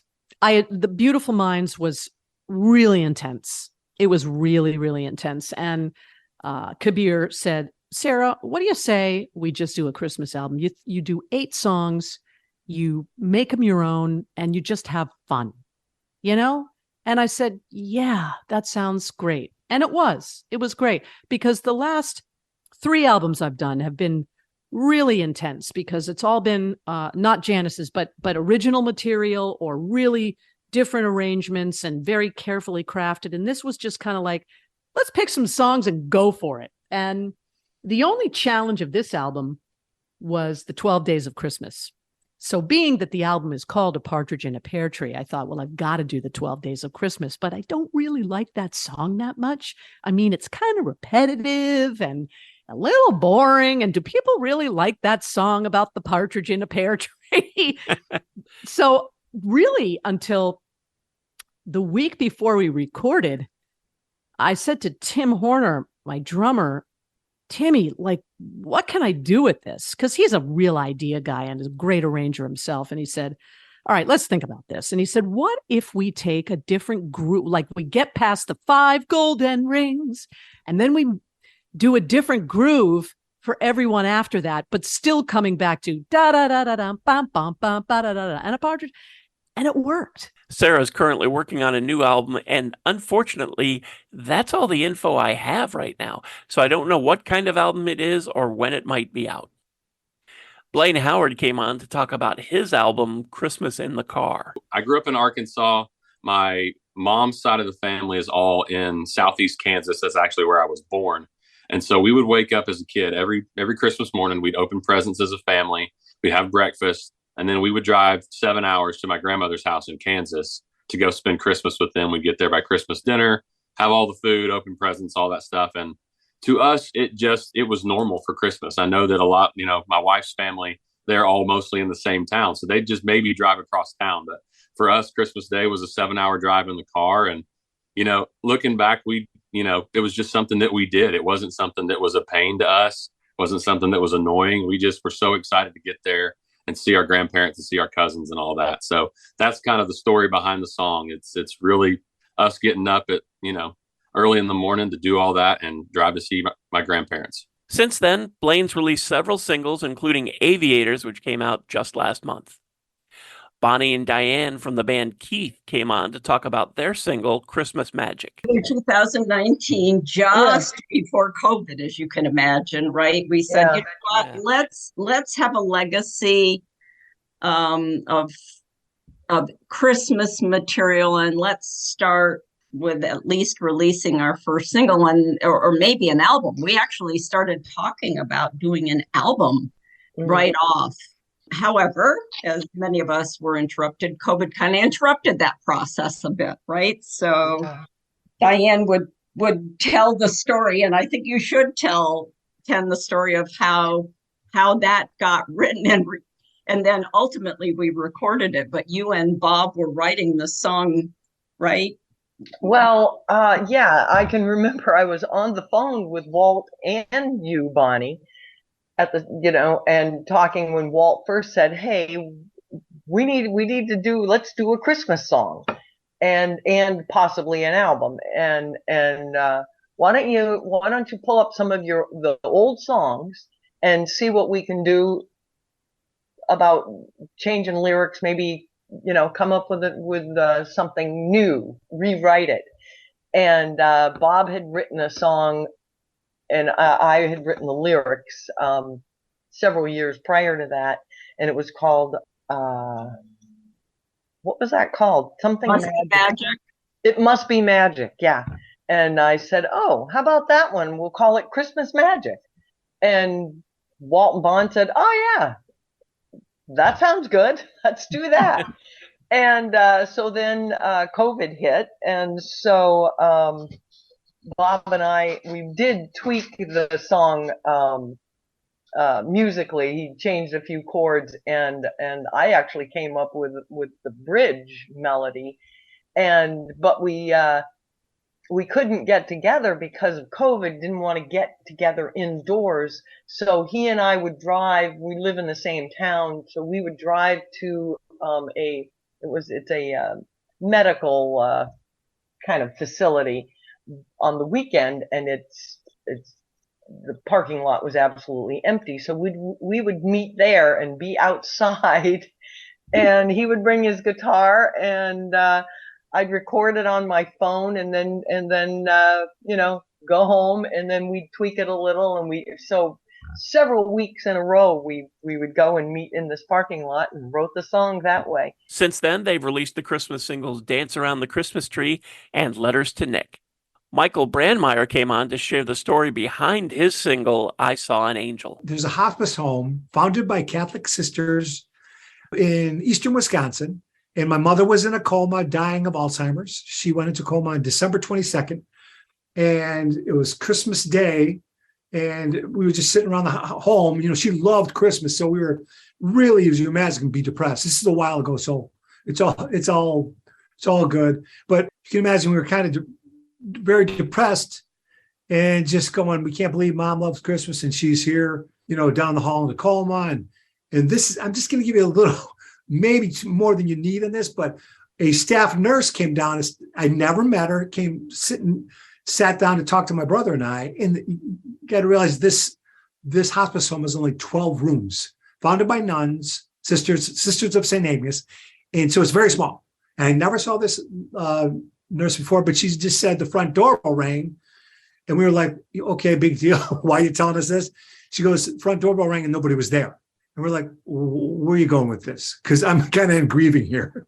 And she said, well, we hear around the home when the front doorbell rings, we think it's an angel warning us the patient's going to pass away in the next 2 to 3 days. And we were like, as you can imagine, get the heck out of here. What are you talking about? But she went on to tell us all these angel stories. Anyways, I'm telling you this for a reason. Because 2 hours later, my little brother comes in, my other brother, from Minneapolis. He waves me outside the hospice home, and there's this pretty tree scene out there. He goes, isn't that tree scene cool? I said, yeah, it's really cool. So I took 8 shots of that tree. And then so this is Christmas night. I take the picture of the tree scene on my little iPhone 4S, right? So it's a tiny little screen. So 2 nights later, I'm still in the home. My mom's still hanging on. And I decided to let people on Facebook know where I've been because I've been kind of incognito. And I just randomly posted one of the 8 shots and put it on Facebook and said, seen from outside my mom's hospice home, figuring that will tell everybody where I am, why I'm there. Anyways, that night, my mom had a breathing episode where she stopped breathing for like 45 seconds. And so we thought she was gone. And I just looked at my brother, one of my other brothers, Jimmy, who was in there. And I said, Jimmy, I'm staying overnight. So I stayed overnight in a cot, like a foot away from her bed. And Jimmy did too. And he was sleeping. It's 3:30 in the morning, just like the song, the first verse of the song says. And I am looking at the post of the Facebook post I did about 9 hours earlier. And I was thinking, wow, people really like this shot. And I swear, I'm not into seances or any kind of this stuff. I heard a voice inside the room go, look closer. And I literally looked around the room. My mom's in a coma. Jimmy's sleeping. I enlarged the photo and I went, oh my God, there's an angel in it. Michael's still working on the book based on his experience from the song I Saw an Angel. And he's released several singles since he came on the podcast, including We Will Never Know earlier this year. Mark Winter joined me to talk about his single, Christmas in the Air. You know, I was thinking about it and I said, I'd like to record a Christmas song because the best thing about them is that they come back every year. So, you write a song and people like it. And yeah, maybe they hear it, years, down the road once or twice. But when you write a Christmas song every year, there it is. It's back. And I didn't want Mariah Carey to have all the fun. So I figured, all right, let me write one too. What's really neat about your song, you kind of have a tribute to A Christmas Carol in there. Yeah, I figured I would throw some Easter eggs into this Christmas song. So production-wise, it's not in the lyrics, but it's in the production. I have elements from the past and the present and I don't know, maybe the future in the song. So if you listen carefully, you see on the left side, there's a guitar riff from the 70s. And then at the very beginning, there's the intro is done with like a 80s synth. And then the middle, the bridge part where the sax comes in, I have a tribute to the girl groups of the 60s. And then on the right side of the song has, more current keyboard sounds to be the present and future sounds. So I just did that as a little fun thing. Mark has released several singles since then, including Love Is in Your Eyes earlier this month. Bob Sorois came on to talk about his new album and how his appreciation of John Denver has guided his music career. If we kind of scroll back to the 80s, during my teenage years, rock, the rock 80s thing, the hard rock metal stuff was definitely big. I was into that, and that's what the band I was in did. And even in the 90s, the band I was in, we did, I wouldn't say it was heavy metal, but it was definitely more of a rock oriented thing. But about 1996 or so, I was kind of reintroduced to John Denver. I mean, I really hadn't heard his music since I had been a kid because my parents listened to it around the house all the time. And as I recall, the story is that my parents were looking for a new CD player and a new component system. I helped them pick it out, and they wanted some CDs. So one of the CDs that they ended up buying was John Denver's Greatest Hits. So of course I'm hearing that and I'm thinking, hey, there's some really cool tunes here. This guy was great. And so at that point, I just said, hey, I really need to get into this. I need to start learning how to play this kind of stuff. Turns out I had to take a huge step back to do that. It's a whole different way of playing. And I did. And then over a period of years, I redefined my entire direction, and that's what I became. And yeah, so kind of a game changer, I guess. For anybody listening who wasn't there, John Denver's Greatest Hits was probably one of I don't have the stats in front of me, but it was probably one of the biggest selling albums of the 70s. He was huge. He had tons of hits. He was on TV often with his own specials. Yep. Guesting on other people's specials. He was everywhere and winning awards. I mean, he was huge in the 70s, and it's just amazing. You can't really talk about music from the 70s with not mentioning John Denver. No, not really. And I agree with you. I mean, he clearly became a superstar at the time. And in fact, I recall that they used to compare his rise to fame to, I guess, artists like Elvis and even the Beatles. I mean, to a degree, although you really can't compare too many people to the Beatles. But John Denver, he was the thing at the time. And his music, it was different, I mean, he came out, I think, at the right time with that right music. I think if you had an artist come along today with his talent doing the same kind of thing, I don't think it would stick.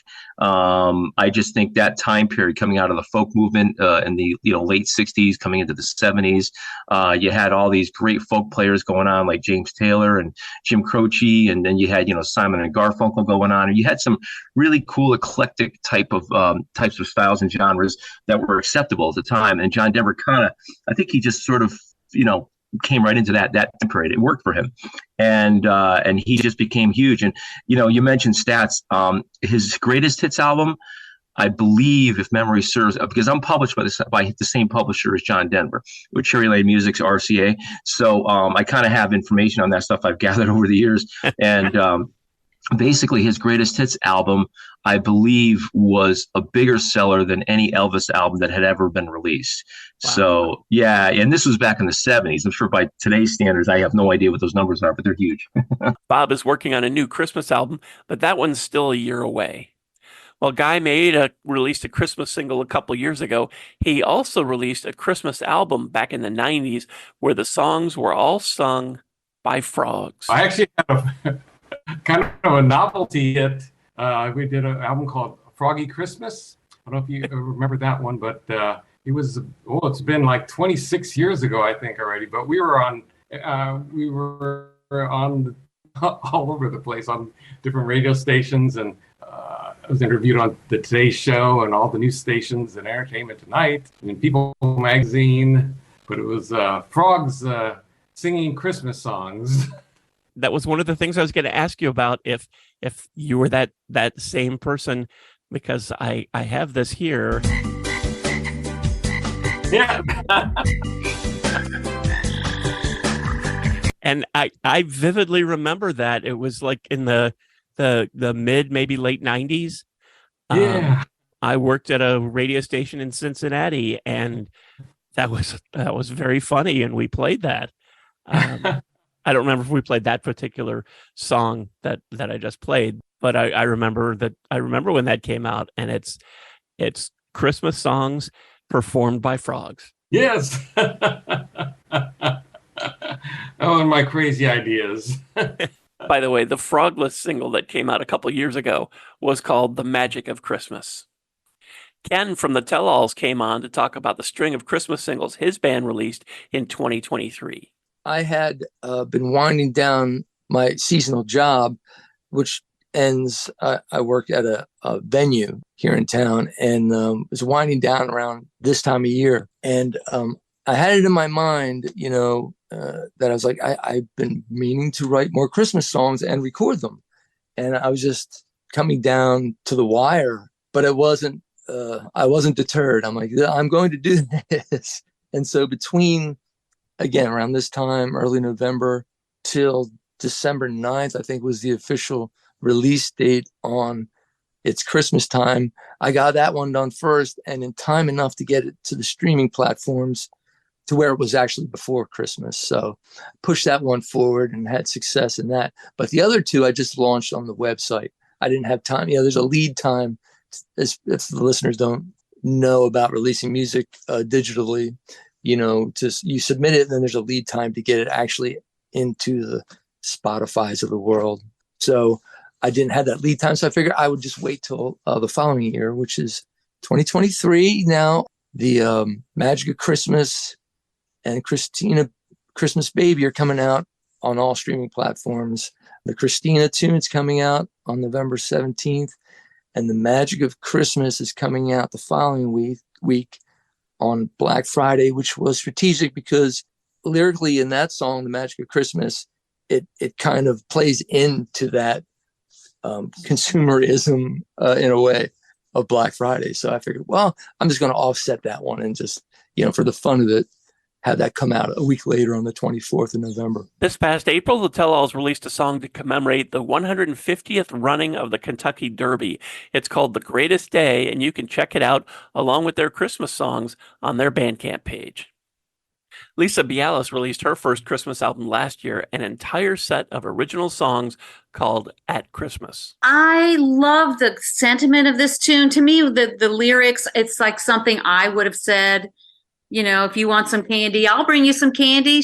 And it's shake hands with Santa Claus, but I say shake hands with Mrs. Claus. So I'm stepping into the boots here of Mrs. Claus and, taking care of everybody, feeding them and giving them candy and flowers and it says, I love you, and I'm going to bring. I just love singing that. It just feels so good to say that, to sing that. Now, I don't want to spoil it for everybody going track by track for everything, but can you share the story behind Lulu Magoo? Oh, Lulu. That tune was going through my head for so long since I got this cute little dog. Lulu Magoo, she'll unconditionally adore you. That's all the farther I've got. That's been in my head. We walk, I say that, hey, Magoo, And then when it came time for Christmas, I'm like, well, this is the perfect opportunity. I'll just make it a Christmas song. And so that just sort of opened it up. I'd had that idea in my head for a couple of years and didn't really do anything with it. And it just made all kinds of sense to put it on the album. So Lulu Magoo is kind of, I was going to say a real person, but a real dog. She's my little King Charles Cavalier. She's on the back of the album. You'll be able to see her there. Oh, sweet. She's got a little, yeah. Anything in particular about any of the songs we haven't talked about that you think people should know about or would like to know about? Wait, I don't know. I hope people hear this album and it's their new favorite album because, music it transports you. And my favorite album is the Vince Guaraldi Charlie Brown Christmas album. I have to hear that when it makes me happy. I also love Ella Fitzgerald's Christmas album. But, Christmas is it's like emotionally charged time. So you can have a great Christmas or you can have a crappy Christmas. You just kind of don't know with life and how it goes on. So I'm hoping that this album, people find it and they're like, oh, I love it. And it's not real long. And I hope they love it and they press, repeat. They want to hear it again over and over. That's what I'm hoping. Hoping it brings them as much joy as it did, creating it all. Well, this was Lisa's first Christmas album. She did record a version of Carol of the Bells a few years back. Aubrey Logan also recorded a version of Carol of the Bells a couple years ago, and you'll find that on her Christmas album, Aubrey Logan Christmas. You know, my whole life, Christmas, my parents are music teachers, you know, Christmas time is the time when we're busy. It's when you got to put on a show, baby. And church is busy, you know, put on the pageant and do the production. And so we've always put the Christmas tree up in my family like the week before Thanksgiving. Otherwise, we won't get it up because every weekend after that is rehearsal, tech week, whatever it is we're doing. So it was just natural that we have a Christmas album. And I really do hope to play it for years to come.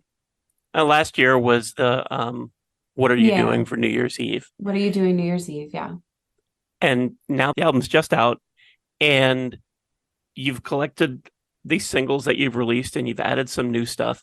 And it's such a great collection because it really does run the gamut of song styles and emotions, from a very gospel-y Go Tell It on the Mountain to James Brown, Santa's Got a Brand New Bag. Yes. It's so fun. And as I was listening to this earlier today, and I was thinking, you know, the band in the background, and not always in the background, but the band is, I don't want to say makes it, but they make it a lot of fun. They do. If they don't come up to the fun, it'll feel wrong. But I really, you know, I moved to Austin in 2020, and as soon as I got here, I found, you know, all you got to find is one person. So I found one drummer through a friend, you know, through Instagram, and I reached out and was like, hey, I moved to town. Will you play with me? And who are your favorite bass players, piano players, guitar players? And when you have a drummer as picky as the one I play with here in Austin, you get the best people. So I'm very, very happy. And thank you for noticing. Oh, certainly. You can't help but notice when you listen to this. I do have to ask you this, and I hope this doesn't, if you haven't thought about it, it doesn't put it in your head and make things difficult next time you're in the studio. But when you record a song like Silent Night or Oh Holy Night, I think of those songs as kind of like performing the national anthem at the World Series. It's a song everybody knows, but you've got to get it right, or people are going to be mad. I've sung the national anthem at a lot of baseball games and a lot of NFL games too, and it is like that. Don't worry, that's way more grave than Oh Holy Night and Silent Night. Because Oh Holy Night and Silent Night is about Jesus Christ, who already forgave me, but Americans at a baseball game aren't that forgiving. So it's actually a whole lot easier. Aubrey has a new non-Christmas album due this fall, a big band album, and she released a beautiful tribute to her father on the single Blink of an Eye, which came out last month. David Arkenstone has released a lot of Christmas music over the years, but last year's Winterlude was different. It is something different. It's not holiday music. It is my, if I had my blurb up, I'd read it to you, but it's really my impressions of what winter means to me in an idealized way, like not having to drive through the snowy slush or whatever. You know, I think the thing that spearheaded it was, we toured in Colorado last year at wintertime, and there was just some beautiful, the mountains, because they're so tall, they're just covered in white the whole time. And it was just beautiful driving from city to city. But then, because I had been kicking around an idea of doing a winter themed record for a couple of years, and then I just decided to do it. And it's just, you know, I say idealized because, you know, I grew up outside of Chicago till I was about 8, and all we did was just get to play in the snow. You know, we didn't have to worry about, you know, the heating bill. We didn't have to worry about anything. So I go back to some of those memories, and then I spent some time in Switzerland in the winter on a lake, and that just spawned 2 or 3 songs because it was just gorgeous. But the thing that about winter, which is so rare when you don't live there, because I live in California and I have to go to winter to find it, and either by touring or just traveling, is when you're in a snowfall, there's no wind, could be in front of your house or in a forest or whatever, and the big flakes are coming down. It's like magic to me. It's like nature's magic because it's so silent. It's just so quiet. You can't even hear. It just absorbs all sound around it. You could be a half a mile from a freeway and you wouldn't hear it. But that's just a moment that I've had 2 or 3 times in my life, and that was enough to kind of spur me on. While I don't know yet if David has more Christmas or winter-themed music on the way this year, he did just release a pretty cool non-Christmas album called Quest for the Runestone. Michelle Malone also has a non-Christmas album on the way, but last year she came on to talk about her Christmas album with the Hot Toddies. When I first started, I was Michelle Malone and Drag the River. We were on Arista, and that's how I was first known as that entity. And it was a really heavy kind of Southern rock band. I mean, we toured with ZZ Top and Leonard Skinner and that kind of music, right? But, I also loved my acoustic guitar. I love Neil Young, and I love Frank Sinatra, and I love Elvis. I just love everything, all music. So the band broke up. Fast forward to 2017, the band broke up in 91. So fast forward to 2017, many, many years later, we decided to have a reunion show, and our original guitarist didn't want to do it. So one suggestion was Doug Keys, because he'd kind of been around the scene for a long time, and he played in a lot of local bands that we played with. And I knew him, but he was really good friends with some other guys in the band. And once he got in there, he was a shoo-in. And then I decided he was the guy I wanted to make my next record with, Slings and Arrows. That was 2018. That was 2018 when it came out. So we're in the studio working on Slings and Arrows. The drummer of that recording session had a jazz trio gig at this restaurant after our session. So we all went down there to watch his gig. Well, they asked Doug to sit in. Doug sat in and proceeded to shred on Autumn Leaves. And all of a sudden light bulbs were going off in my head, like, woo, all these bright lights. I'm sure steam was coming out of my ears in a good way because the wheels were turning. And he came back to the table and I just said, I didn't know you could do that. Oh yeah, I studied guitar at Georgia State, yada, yada. Okay. Well, guess what? I won a Christmas band and you're the guy. So, we knocked around some names and come up with the Hot Toddies. And then it seems like every year we get a different bass player because I guess we wear them out or something.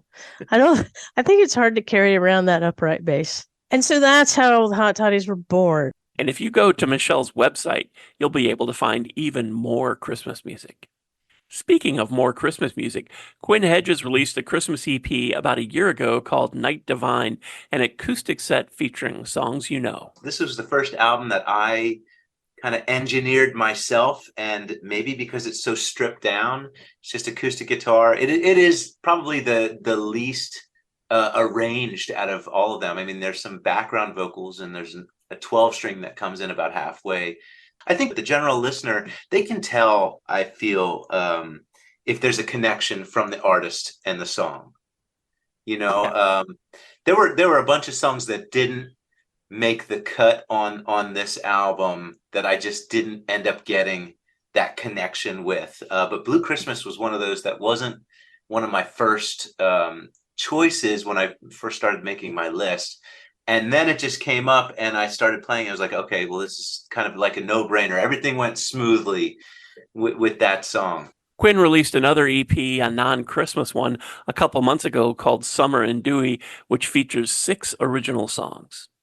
Russ Lawrenson has been with the Sounds of Christmas for years, but last year was the first time he appeared on this podcast, and it was just last December, where he talked about a new Christmas project that he has in the works. I'm working on a children's book that'll be out next Christmas, so there is more Christmas material to come, Ken, not music, but it's Christmas material, based on that song I was talking about, Jingles the Christmas Cat. I came up with I always thought that the cat should have an origin story like Rudolph or, Frosty the Snowman or something.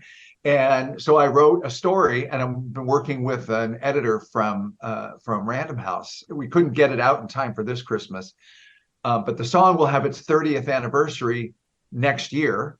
So it'll be out in time for next Christmas. So I'm really excited about it. So and there's 2 more books in the pipeline, because they apparently, to get a book deal, they don't want you just to be a one-shot wonder. They want to have several. So I had to give treatments for 2 others.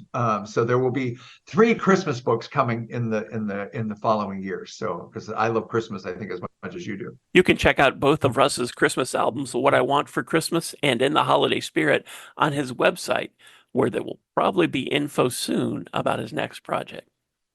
David and April from the band Critical Mass joined me to talk about their first ever Christmas album featuring covers and 4 original songs. I've always loved Christmas music. I have such a passion for it. In fact, we have a song called Joy to the World, God Rest You Merry Gentlemen, which we mashed together, which some people go like, one's in a major key, one's in a minor key. How does that work? But we actually did the demo for that from 2001. And then that sat on my computer in a demo form for 22 years. That's how long a Christmas album has been sitting and percolating in the back of my head. And every time I used to sing a song at church, I'd be thinking, oh, that would be a good song to put on a Christmas album. So it's been there all this time. And Serenity was kind of the album from 2021, kind of marked sort of an end point, because it's got a storyline that has a happy ending. And actually, one of the interesting things is we're turning it into a musical. So we're working with some people to make it a musical. The script's been written already and everything. And one of the things, so it feels like there's a little bit of a completion of some part of Critical Mass. And then I thought, well, now might be the time to do my Christmas album, to fulfill my dream of taking all these songs that I've listened to or have had ideas about and actually record them. I wanted to, every single one of our songs was either a little bit of a different arrangement. So some of our arrangements have been by Christian artists from the past that have been long forgotten. So our Oh Holy Night, In the Bleak Midwinter, there are variations on beautiful arrangements I've heard in the past. We also have some songs that are more in the jazz arena, like Have Yourself a Little Merry Little Christmas and White Christmas, which was a real stretch for me. I'm a rock singer. I've never done jazz before. And so it was every song I wanted to be, the way we approached every song was that every song had to be different. I didn't want to have anything that sounded like what had been done before. And so that was sort of our philosophy going in. Even the new original songs, everything had to be different thematically or musically from anything that you hear on the radio all the time. I've noticed on some streaming sites that there are more than one band with that name, and sometimes their music gets on each other's pages. To alleviate any confusion, the name of their Christmas album is Christmas is Real, and you can find all of their stuff on their website. Another band that is no stranger to Christmas music is 98 Degrees.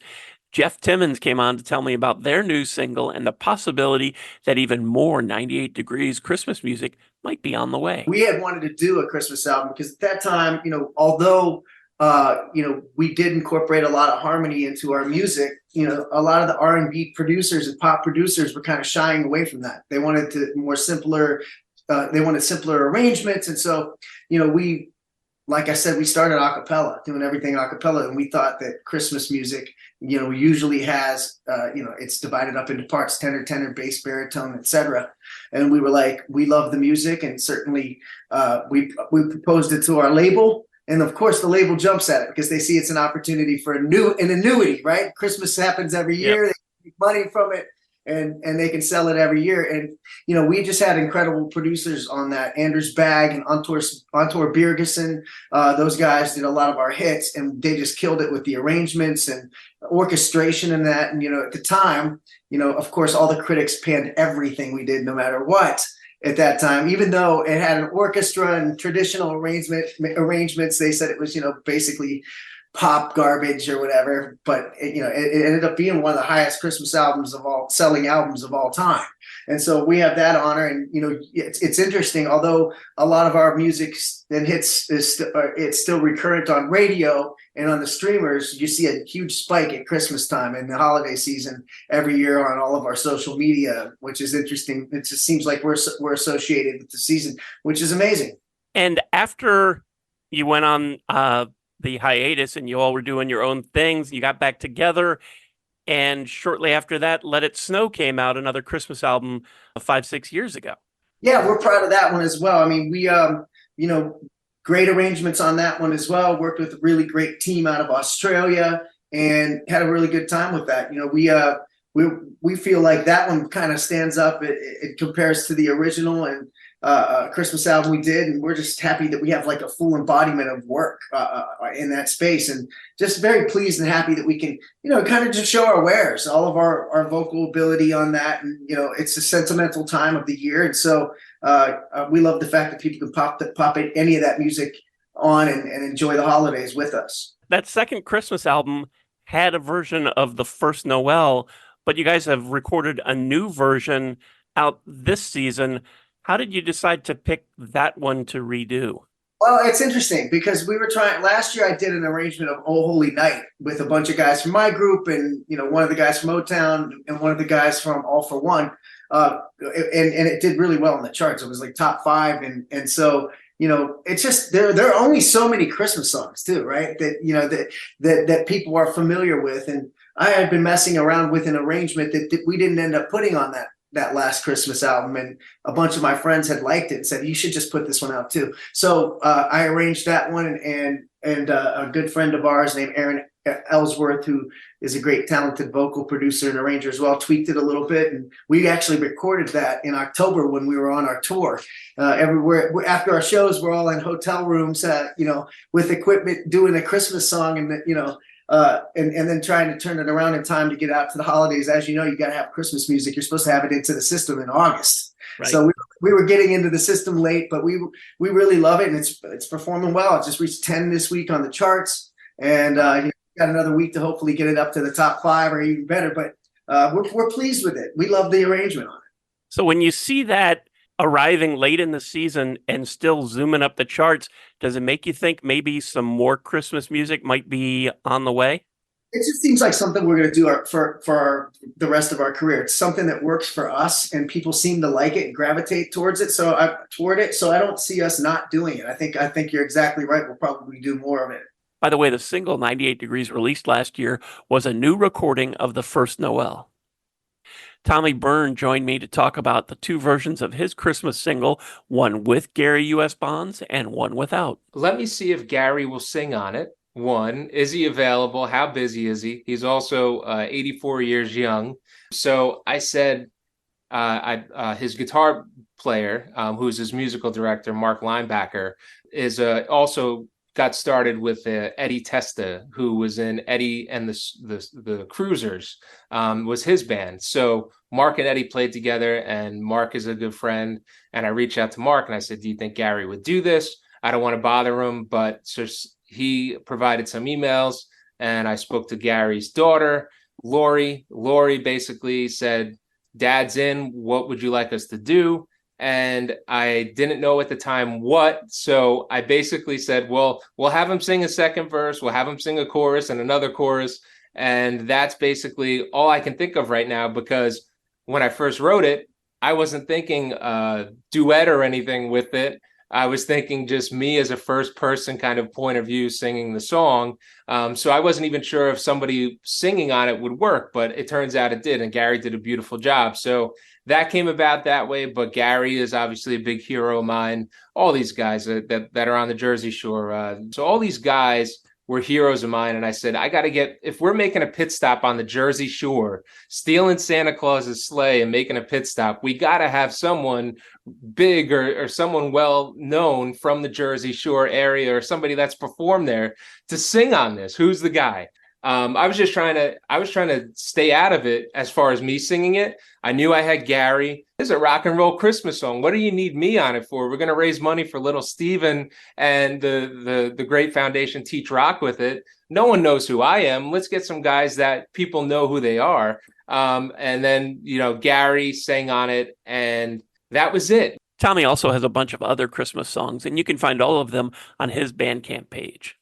Dutch composer and lyricist Bart Ziel came on to talk about his Christmas music, along with a couple songs that we'll be playing in October on the Sounds of Halloween. I once saw an interview with David Bowie who said the same thing, like music is just so interesting, and exploring all the different genres is just, if you're a musician, that's something you really like to do, and I couldn't agree more. So this version of Phantom of the Opera is actually a hard rock version.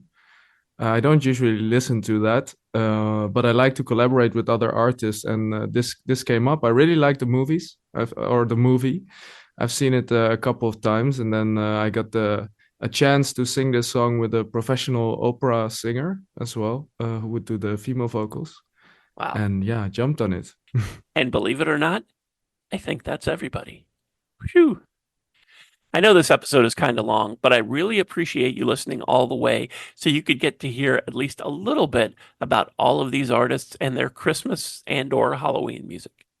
There are just too many to leave links for them all in the show notes, so I've listed all of them on a page on the Sounds of Christmas website, and I put a link for that down in the show notes. And that brings us to the end of episode 199. I have some special guests joining me in a week or so for the 200th episode, and I hope you can join us too.